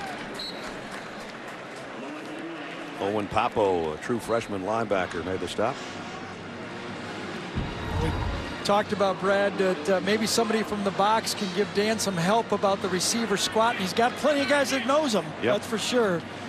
A staff that's been together for at least 11 years. And, of course, the guy upstairs, Brian Johnson, was his quarterback at Utah. You know how each other thinks. Here's some pressure. The throw is going to be no interference. Okay. Igbenach, there it comes. Yep. Didn't come from one official, but it came from about 15 yards away.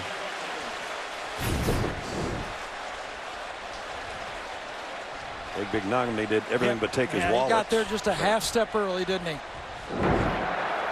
Pass interference, #4 defense. Penalty is a 1st down and follow foul. He's a pretty impressive football player, I'll tell you that. Goes about 6'2", returns kickoffs, learning to play the position better and better. Now he is a shutdown corner in this league.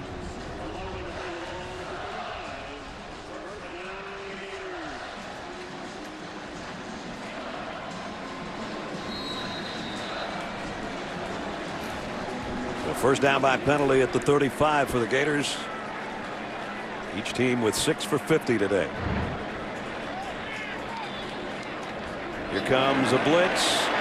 Trask hangs in, and that's going to be another flag on the same guy, on the same receiver, Van Jefferson. I think Van Jefferson is the best route runner on this Florida football team. Very smooth, veteran football player. Really beats the coverage that time, and there's nothing that could happen but a pass interference on that play. That time he took his wallet and his money clip. Sure pass interference, #4 defense. The penalty is a 1st down and follow foul. Well, keep doing that until it doesn't work anymore, Yes. I guess. There's no doubt that Dan Mullen went in at halftime and said, we can't run the ball effectively. We are going to throw the ball. And even though the throws aren't complete, it hasn't mattered. Ball's moving. It is going down the field.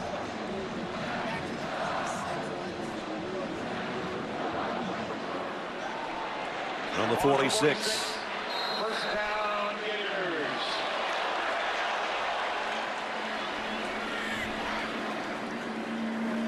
This is a blitz look. There's no one in the center of the field. Evan Steele keeps dialing up the blitz.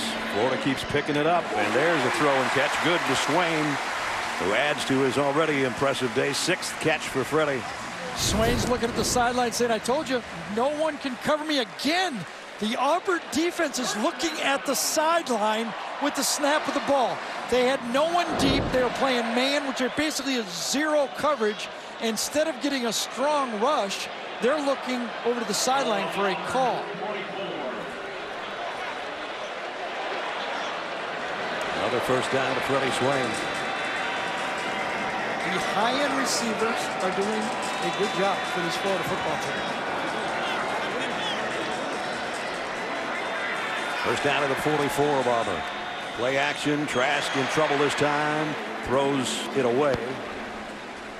Catch by Whitlow on the sideline. Yeah, I'll tell you, big Derek Brown that time put some pressure. Look at that Auburn defense looking over the previous play. They're all looking at the sideline. They don't get a good blitz, and it was a blitz cause that really was called on the play. And that time, Derek Brown was in the backfield and caused that early throw from Trask. And he might be intentional route Holding, grounding. number 61, offense. 10-yard penalty from the previous spot. Replay first down. Brett Hagee, the right guard. He tried to hold number 5, and he couldn't do it. He's looking inside, gives the speed. Got a late jump, too. Arm under, and there goes number 5 right into the face of the quarterback, and called right at the end of that play. He was a half step slow coming out of his stance, and you can't do that against a guy like Derek Brown, or he'll eat your lunch. If it looks like Derek Brown has a pad under his chest. He was knocked out in the Kent State game, did not play the second half. Kevin Steele told us the story that he actually practiced on Tuesday with the Bruce sternum, and he's still playing with a pad there. They get to him from behind. This time it's Moultrie coming around the corner, number 55. Yeah, that's a little bit too much to ask if you're Kyle Trask for your offensive line. You might be able to take one step up into the pocket, but coming off this, there's no room to go up the middle. Those big defensive tackles, and coming around the outside, Moultrie beats Gene DeLance, who was struggling with that knee. Probably is not at full strength playing here in the second half. Third sack for Auburn today. Second down and 23 now.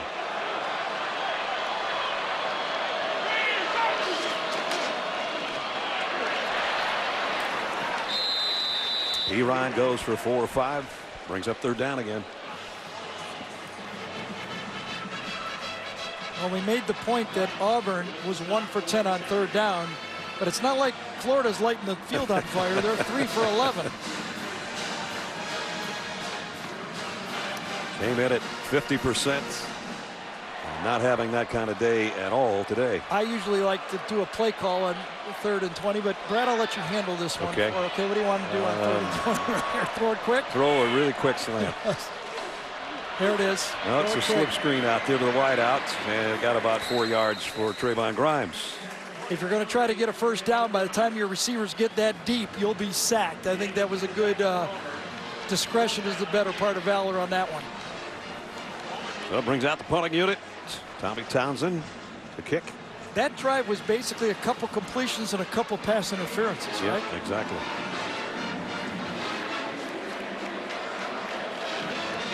Townsend hit his last 2 punts a little too far. Turned into touchbacks. Now he's just holding on to this thing forever. And now kicks it. That might be the one he should have run, but it was too far to go. He would have had to get to the 44-yard line. Flags down. Auburn had 2 defenders right there on both sides of the blocker saying, go ahead, try it. It's 20 yards. You'll never make it. You try to run that one.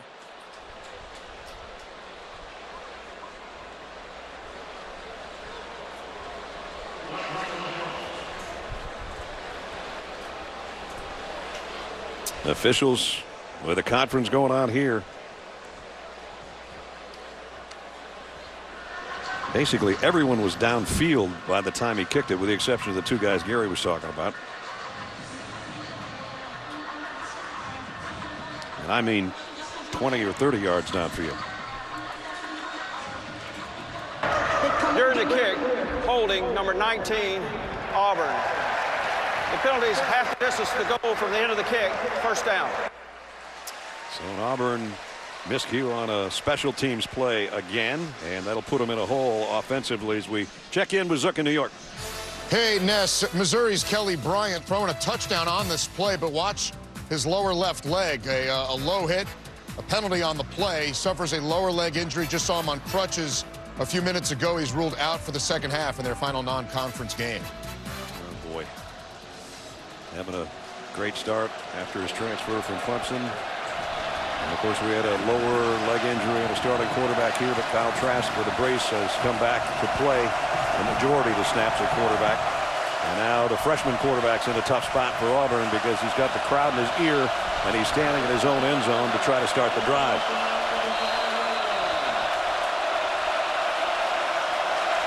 Two tight ends in there. They're going to give it to Whitlow. He got back to the line of scrimmage and maybe eked out a yard, and that's about it.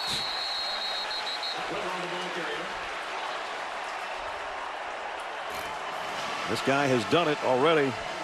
3 or more wins away from home against top 25 teams. They did it in 72, 83, 2004, and the national championship year that I mentioned. Now they're off to a 5-0 start, but they're trailing by 4, and they're backed up near their own goal line. Well, remember that win against Oregon. They were 15 points down in that football game and came back and won the game. And Bo Nix threw a touchdown pass with 9 seconds to go to win that one. He might have to be Mr. Fourth Quarter again here today. Whitlow, a little delay, and now maybe his best run. Whitlow out across the 20 to the 21. That's the 4th first down of the game for Auburn, and the first of the 4 that was done on the ground. All other 3, the other 3 were all done through the air. Not like a normal Auburn offense. 14-yard run by Whitlow, by far the best of the day. And they go right back to him, and he's got another pretty good one going here. So Whitlow on the last 2 carries is 22 yards. They didn't even have him that much before those 2 plays. Yeah, Jack Driscoll that time, the right tackle, does a good job of getting his movement to his side. He gets Grenard that time and gets the edge of this Florida defense for the game. So finally a little ground game works for the Tigers. 2nd down and 2. They keep feeding him, and he keeps eating it. Out to the 37 this time for Whitlow, and another Auburn first down. One of the things when we talked to Gus Miles on about Whitlow, he says that we're trying to keep him fresh for the second half of games and the second half of the season. He does look fresh right here in the second half. He does. And his offensive line coming off the ball for him as well.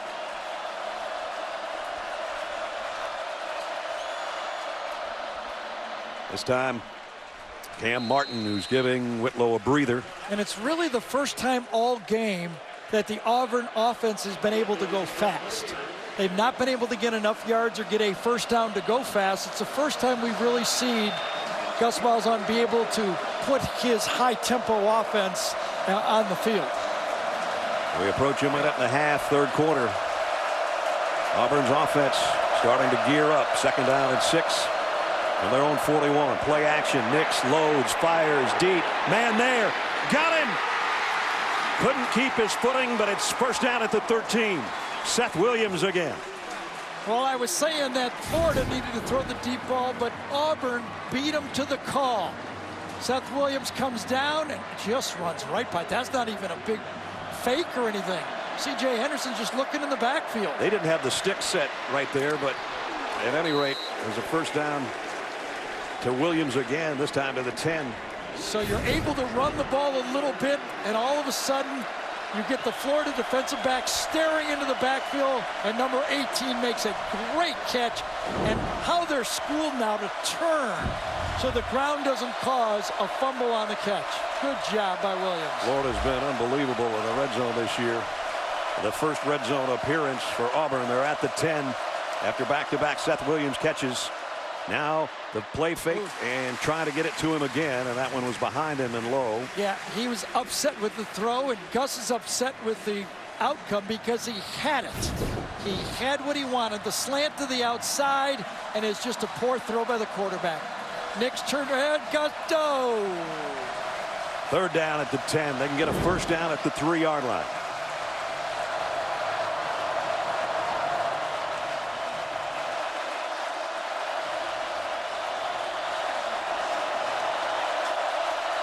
Third and 7. 3 wideouts to the near side. And Williams to the top of your screen. Here comes the blitz and a flag as well. Another procedure. Marquel Harrell might be the guy. You got it, left guard that time. Before the snap, false start, offense. 5-yard penalty, still 3rd down. Todd Grantham dialed a little bit of a different defense. He was going to blitz from one side and drop from the defensive line. Watch, coming from one direction and dropping from the other side. Never had a chance because they had illegal procedure. There's Todd, Florida defensive coordinator. Malik Miller in the backfield with Nix. More importantly, it's 3rd down and 12. They show the same setup of receivers Three to the near side, including Canella and Williams up top. Four-man rush. Nix to the end zone. Intercepted by Florida. And it's Donovan Steiner, and he threw it right to him.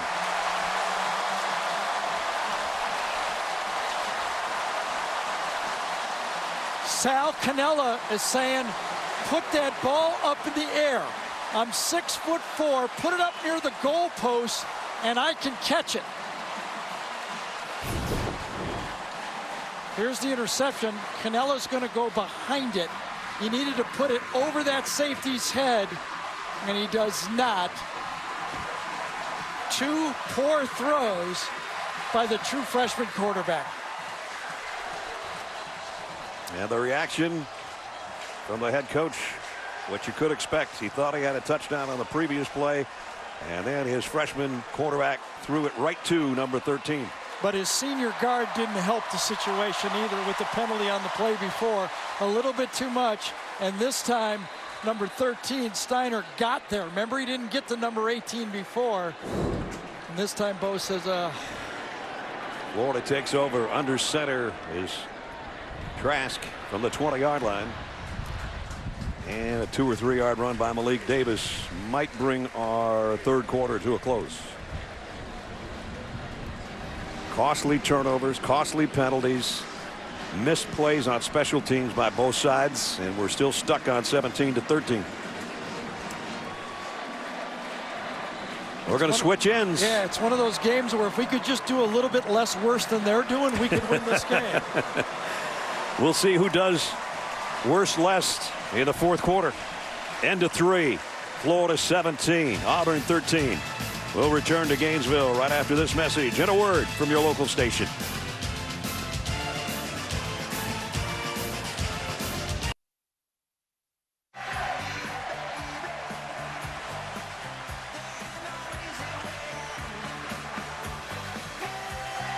As it always is, Tom Petty, late native of Gainesville, has the crowd rocking as we start the fourth quarter. And Kyle Trask comes up throwing. Nice adjustment by Pitts to make the catch, and he's into Auburn territory at the 46-yard line. Boy, get bump and run coverage. We have a 6'5" tight end mismatch to the outside, and you just take it and throw a back shoulder throw. Can't do it any better than that. Put the brakes on in front of McNogany, and he's got a first down. It has been a passing game. We had a question before the game, can Florida run the ball without a running quarterback? The answer is no, but they're throwing the ball with a throwing quarterback. From the 46, now they'll keep it on the ground and lose a yard. Well, maybe he got back to the line of scrimmage, Malik Davis. Florida in this game's got under 40 yards running in a football game. Well, the fourth quarter's been theirs. Best in the country. We'll see if they've got more in store today. We're a minute in. They lead by 4, and we've been stuck on 17-13 through from the first half.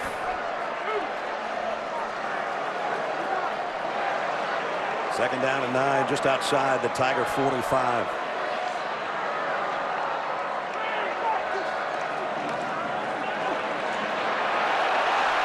Throwing on the run and completing it out to Josh Hammond. Kyle Trask did a nice job of buying himself some time. He sure did. Push from the outside. Forsythe does a good job of cleaning the pocket. Trask feels it and gets it out. They are definitely picking on number 4. He gets a few penalties. McNogany now has been the pressure point on this attack for Florida. So Trask, even though he went down earlier with a lower leg injury, is over 200 yards passing now. You get a couple penalties on the defensive back and you start throwing at him.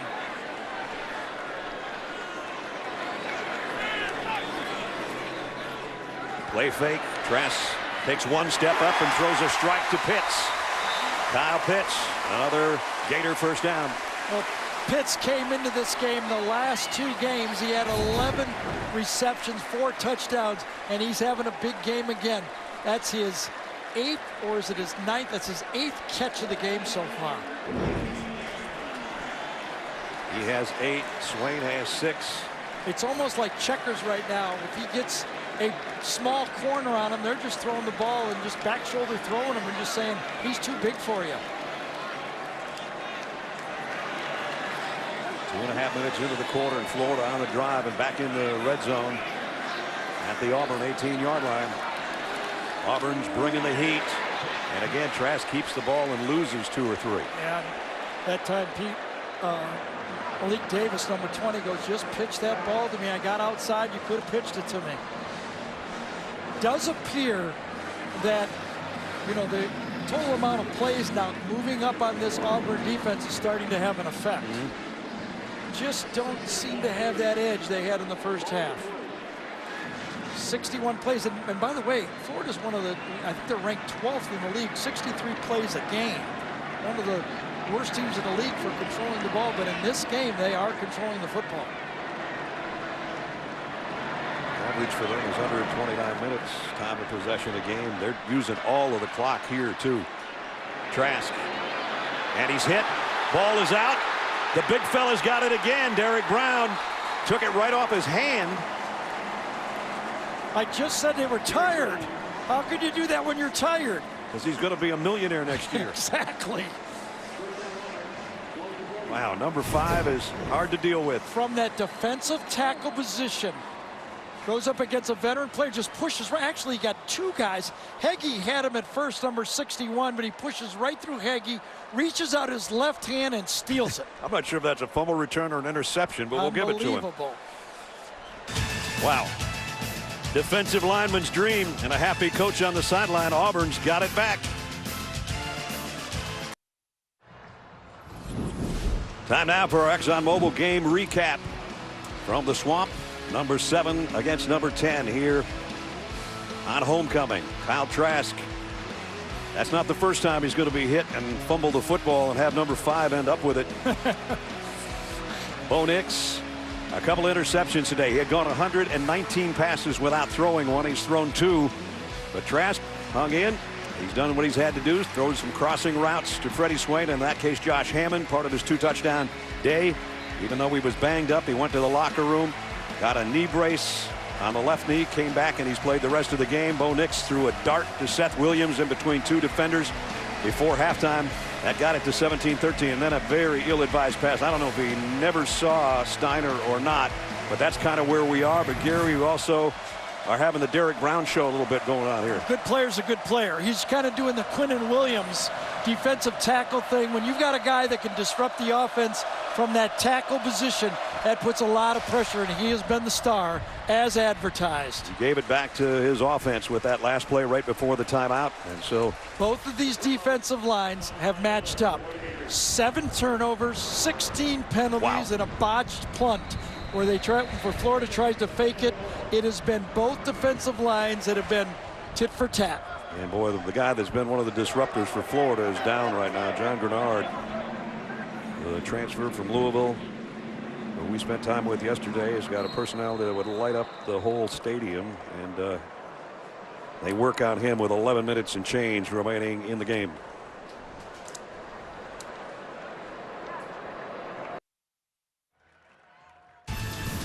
The Home Depot SEC on CBS is sponsored by Amazon Prime,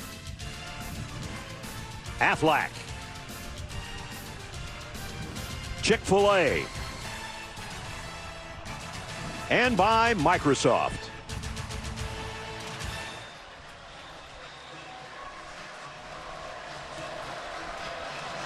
Down to 11-12 remaining. John Grenard came off under his own power. They're working on his right ankle.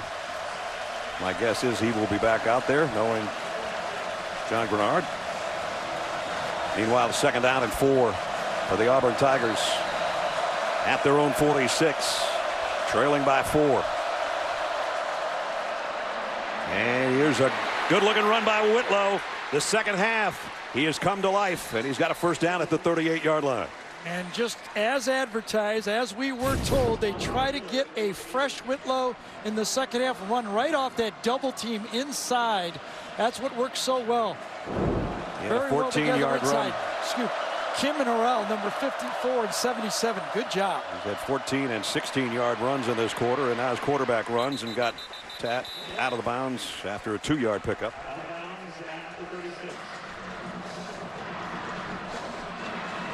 Grenard is back indeed in the lineup. That play, as he started off out of his stance, he just like a tweaked it. And he just jumped up, holding his ankle up in the air.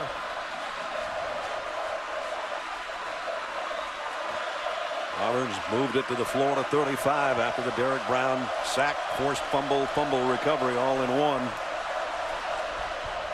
They fake it to Schwartz. Nick steps up, fires deep middle, a little bit behind Canella. Maybe could have had it. C.J. Henderson was covering. Would have been a tough catch, but another throw behind the receiver. Good route by Canella, very straight across the field, and no. That was a poor throw, probably about 3 yards inside it needed to be thrown. He had it too far outside. Jamie just informed us that Whitlow is going into the Auburn medical tent, so we'll keep an eye on that. There is no running back in there. It's just the quarterback, Bo Nix. Let's see if Florida doesn't spy for the quarterback draw here. Blitz off the corner. Nix. They're giving chase, and he's going the wrong way and down way back at the 41-yard line. Well, that's twice now. Auburn had opportunities for field goals. Prior to the interception, they could have ran the ball and made it a one-point game. And here, if they gain 4 or 5 yards, they have less than a 50-yard field goal on a running play. Both times, an interception and now a bad sack puts them out of field goal situation. Really bad sack. A loss of 22. And time to punt. Best thing about a freshman, he's going to get older. He's going to be a sophomore next year. That's right. You're pretty good. This is a booming end-over-end punt. Swain's going to take a fair catch. Good kick by Sippos. Takes Florida all the way back to their own 12-yard line with 9:19 to go, and the Gators clinging to a 4-point lead. 17-13 Florida. Auburn couldn't take advantage of that forced fumble and fumble return by Derek Brown. Let's take you back to that play, though. A friend of mine said, hey, wait a minute. Wasn't the clock down to 0 when the ball was snapped? And it sort of looks like it was. So maybe that shouldn't have been a play. Gene Steratore, what do you think? Take us through the mechanics sort of that, Gene. Yep. What they do on this one, Brad, is the official that's responsible for that is the back judge. He is looking at the play clock. When the play clock hits 0, he will take his eyes from that clock right to the ball. And if the snap occurs just after or just as that clock hits 0, they will not call that. So you really get like an extra half second there. Perfect. Here's a bounce out by Pirine. LaMichael Pirine tight ropes the sideline. He's going to take it for the Gator touchdown. 88 yards.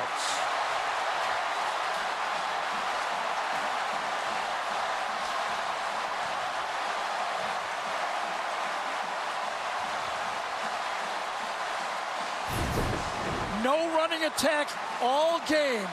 And then the linebacker has a chance to stop the play, bounces off the tackle, and then yards after contact, make it a long one for a touchdown. One missed tackle, the secondary's up playing really tight, and he's gone. Daniel Thomas, the safety, is going to wish he would have used that sideline a little better and just got him knocked out of bounds, but it didn't happen. And 88 yards later, Florida adds to their lead. McPherson's extra point is good. So Florida's been running for less than 40 yards all game. They run a first down run. The linebacker's standing in the hole, and they get an 80-yard plus touchdown. Our touchdown drives today have lasted 1 play, 2 plays, yes. 2 plays. Amazing. And now the freshman quarterback and Gus Malzahn know that they're going to need some magic in the next 9 minutes because the Gators have extended their lead.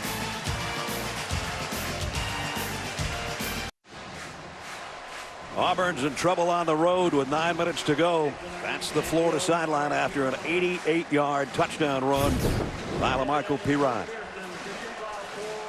And if you're looking for 10-play drives that go 7 minutes or something, you'd probably have to watch a different game because all our touchdown drives have happened in a hurry.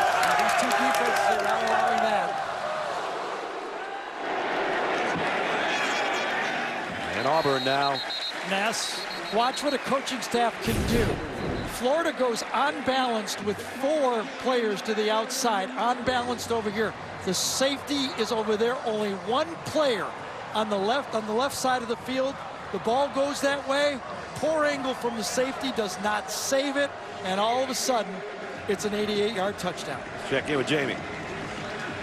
Let's remind ourselves that this is the young man who paid for his own bus ticket from Mobile, Alabama to come down to run and play at a Florida camp just so the coaches could see him play. He's gone through a coaching staff transition, but he stuck it out to show his value in this offense. And the 5th longest touchdown in Florida history on the ground.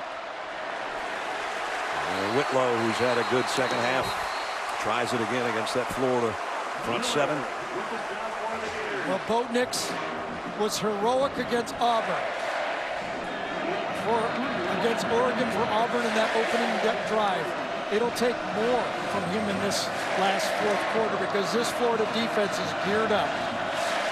Well, they need a couple touchdowns or a touchdown 2-point conversion field goal. They need a lot, let's put it that way.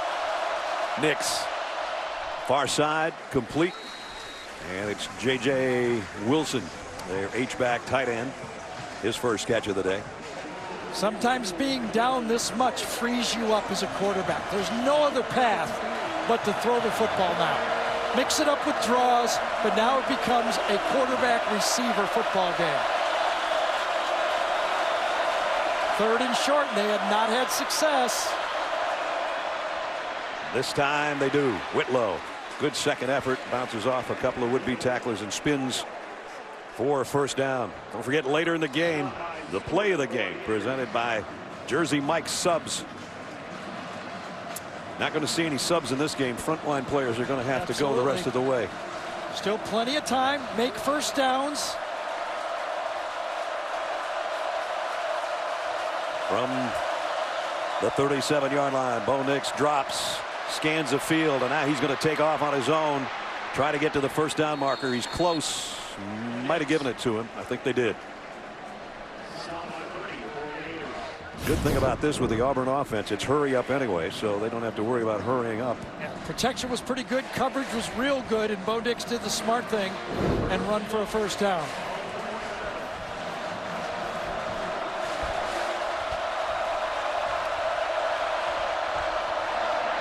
Whitlow. Ooh, violent collision. You're ready to play safety in this league. You better be ready to take on running backs. And Whitlow comes right into the safety that time and says, okay. Sean Davis says, I think I want to go to the sideline for a second. Might have been even dangling that right arm. And he's down over on the sideline once he got to the sideline. Shaken up after that collision with Whitlow. 2nd and 5, meanwhile, back on the live action. So we're under 7 minutes. Play action. Nix in trouble. Down he goes again. This time James Houston got to him. And this time is what a delayed blitz will do for you if you're a defense. Houston waits a step, and then he comes late from the left side of the screen. Wait, and then comes in. Wait for that running back to declare who he's going to block, and then come on that delayed blitz. And you see Bo Nix even recovered his own bobble there. Fumbled the ball at the end of the play. 3rd down and 12. As you see the clock at the top of your screen, it'll be 6 minutes left in the game when he gets this snap. Nix, plenty of time, throws off his back foot, just hoping for a prayer. It's actually caught out of bounds. Will Hastings was the closest receiver. Well, I don't know exactly what the read was. All I know is number 80, Canella, was going right across the formation, wide open to the left side. Watch Canella go right there for the first down, and this time the quarterback and the receiver are not on the same page. He had him. Canella has his arms out like, I've got it. And that time Bo does not find him. Well, here's the play of the game for Auburn so far. 4th down and 12. Boy, you wonder why not just punt this ball. There's still time. You've got 3 timeouts left in the game.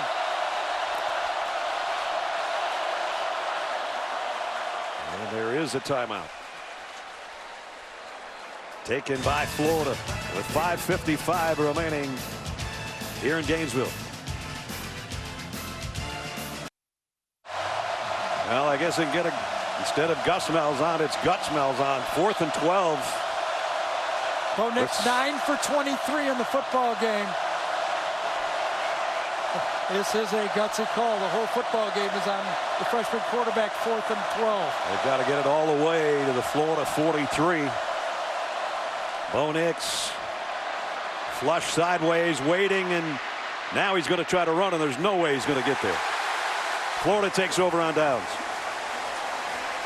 I think Gus will rethink this football game later and say, did I give enough help to my freshman quarterback?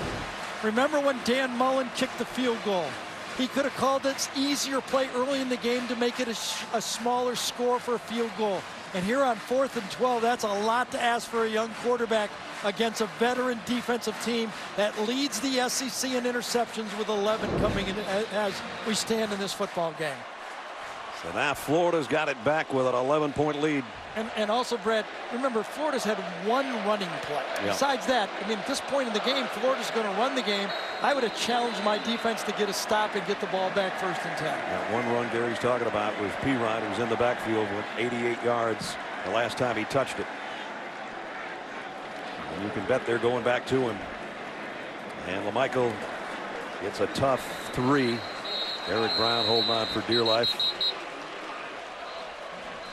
So Pirine right now over 100 yards, obviously, with the long touchdown run.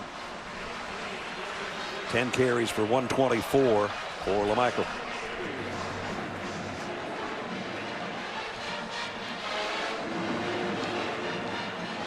Florida has beaten 7 of the last top 10 teams that they've played, and they're trying to do it again.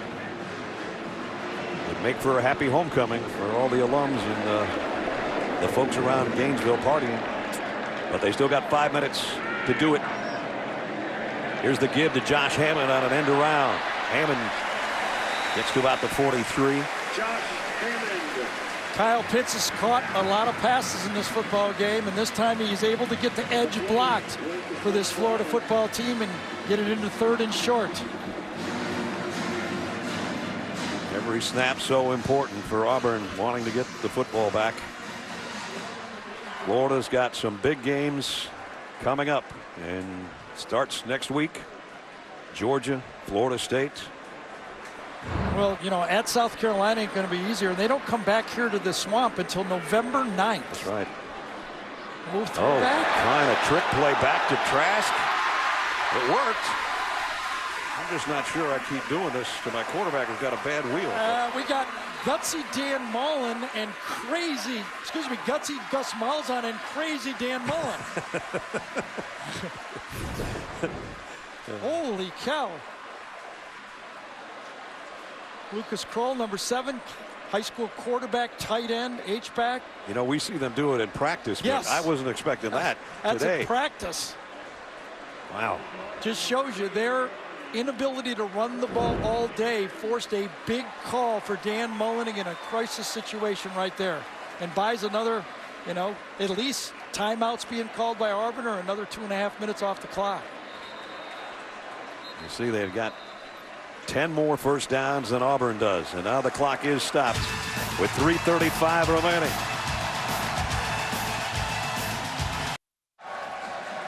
Florida with the ball and an 11-point lead with 3:35 to play. Auburn still has their full complement of timeouts, and they're going to have to start using them pretty soon, depending on what the Gators do offensively here. They've already surprised us with a couple of play calls. I'm betting run the rest of the. They're going to drain the timeouts from Auburn now. And it's going to be Trask that does it. Oh, man, he got nailed again by KJ Britt.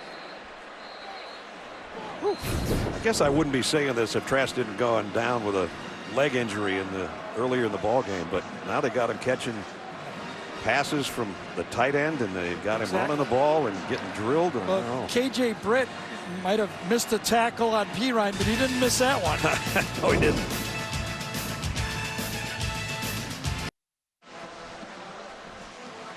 Florida trying to go to 6-0 for the first time since 2006. They're 3.5 minutes away. And at the 36-yard line of the Auburn Tigers, 2nd down and 8.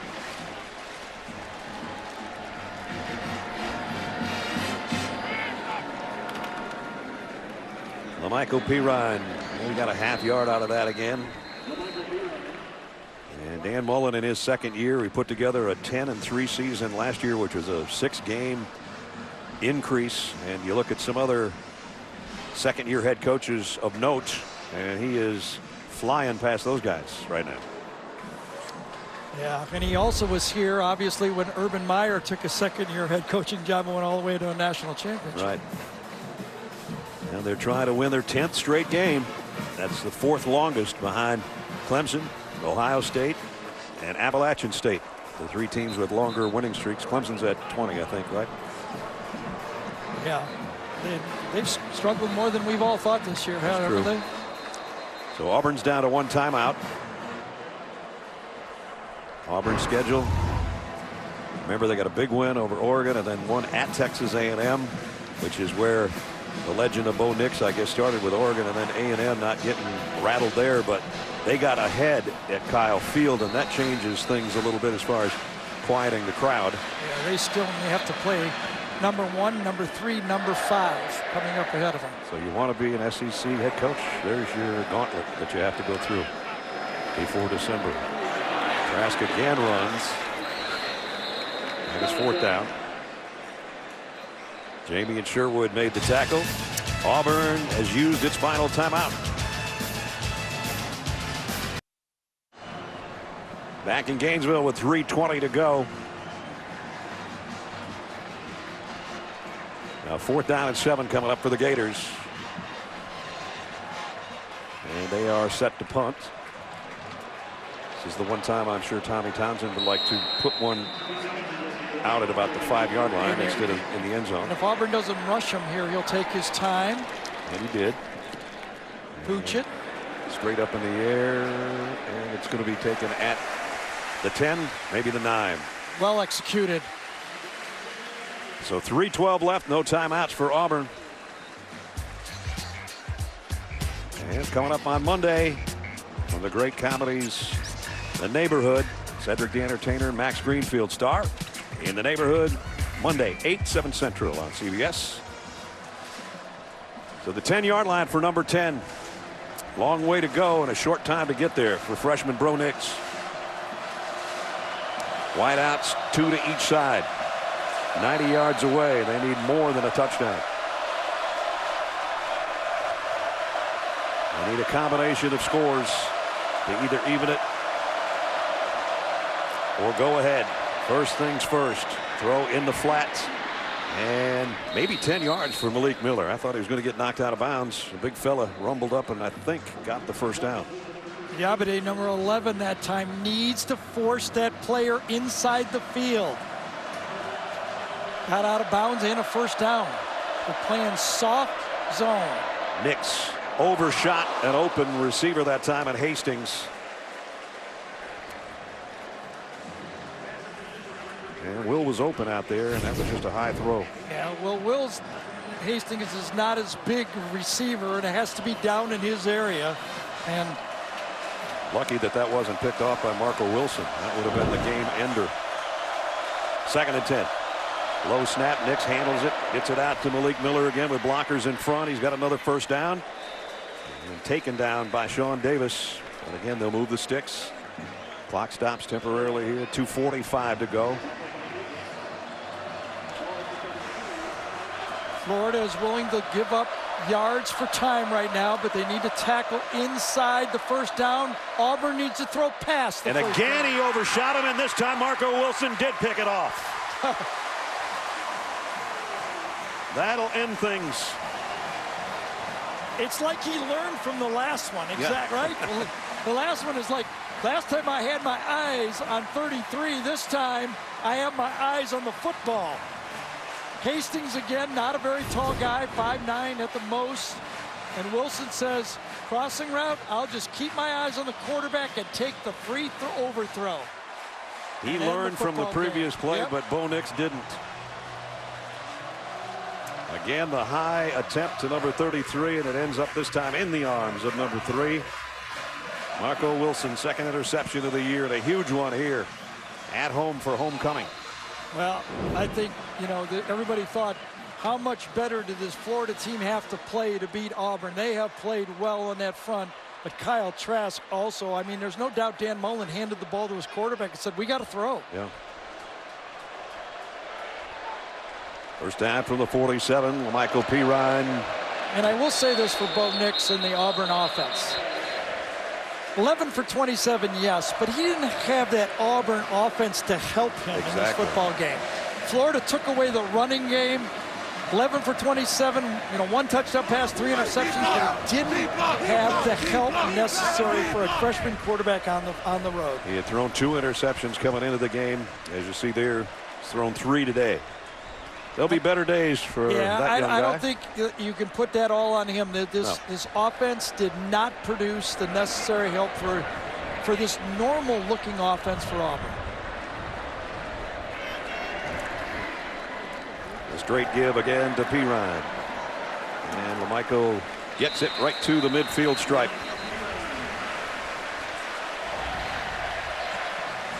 Don't forget, coming up when we're done, Rocket Mortgage by Quicken Loans postgame show. Adam, Rick, BJ have all the scores and highlights. It really changes the look of the East now and does it in this SEC. Even if Florida gets knocked off once before they play Georgia, that would still be a game that could determine the East. It's going to be a happy group today, and not so good heading back to the plains of Auburn for the Tigers, who came in ranked 7th. Georgia would be. I was looking at this game and go, ooh, we got a new Florida team in Jacksonville we're going to catch in a few weeks. Georgia, right now they're looking at Tennessee. The game just getting underway. We're under a minute here. And Florida is going to be winners in 10 straight. Gators lead the all-time series here in Gainesville. Now 24 wins against just 9 losses. John Grenard, part of the defense that was very, very stingy here in Gator country today. Don't forget Emory Jones's part in this football game, that he came in and hit those passes. That difference of making it a 1-point game to a 4-point game changed the strategy for Gus Malzahn. I thought he should have kicked field goals and helped his quarterback to get in the game, and then all of a sudden he got caught with that long running touchdown by Florida. But Emory Jones played a big part of the game as well. Derek Brown played a heck of a game for Auburn, but his turnovers really didn't affect the game very much at all either. And so the celebration is 9 seconds away. Let's take a look at the GMC game changer today. And that Florida defense that Gary and I said about 3.5 hours ago, they were fired up because they said, yeah, we've heard all about Auburn's defense, but what about ours? And today they showed what about theirs. With interceptions, sacks, harassing the freshman quarterback into mistakes, and they have reason to celebrate. They play brilliantly today for Todd Grantham, the defensive coordinator. Sure did. This is the 6th matchup that Todd Grantham has gone against the Gus Malzahn offense. 4 other times of the 5 games, the offense for Auburn gained over 400 yards. Today, held them in check, under 300 yards. You'll take those 3 picks and those sacks any day. Their stats are going to look pretty good. They look great coming in as far as sacking the quarterback and interceptions. They were leading the country in both categories. They're not going to hurt for leaving those stats right where they are. Impressive performance by Florida as Auburn came in averaging 38 points a game, and they're held to 13 today. What a performance by a guy that only had 1 offer to come to Florida and basically had to wait 4 years to get his chance and then play through an injury. In this game, he's done everything. He threw it, he got injured, he came back, and he caught one to finish off the game, basically. The most unassuming guy. When we talked to him yesterday, we were worried he didn't have a pulse. And I asked him, he walked back, I go, Kyle, have you ever heard of the transfer portal? No, he said no. Laughed. I just want to finish my career here. He's going to finish with a homecoming win today in the last play of the game for Auburn. And the Gators win it 24-13. Again, the first time in 13 years that they've started the season 6-0.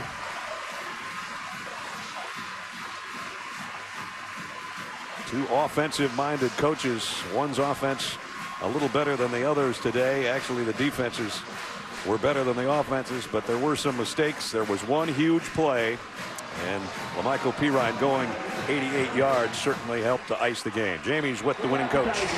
He's actually just going to go say hi to Derek Brown really quickly, so we'll give him a second to do that. Coach, it was loud at times. It wasn't really pretty, but how did you get the job done on this one? Well, certainly our fans, all the people here in the swamp, did an unbelievable job. The atmosphere, this is why you come here. This is what the swamp's supposed to be like. This is what it's like to be a Florida Gator. A lot of adversity, turned the ball over a little too much. But we kept making plays, straining, playing hard. Guys on defense did an unbelievable job. You've got some pretty tough quarterbacks here. What is there to say about Kyle Trask and the way he came back in and led this offense?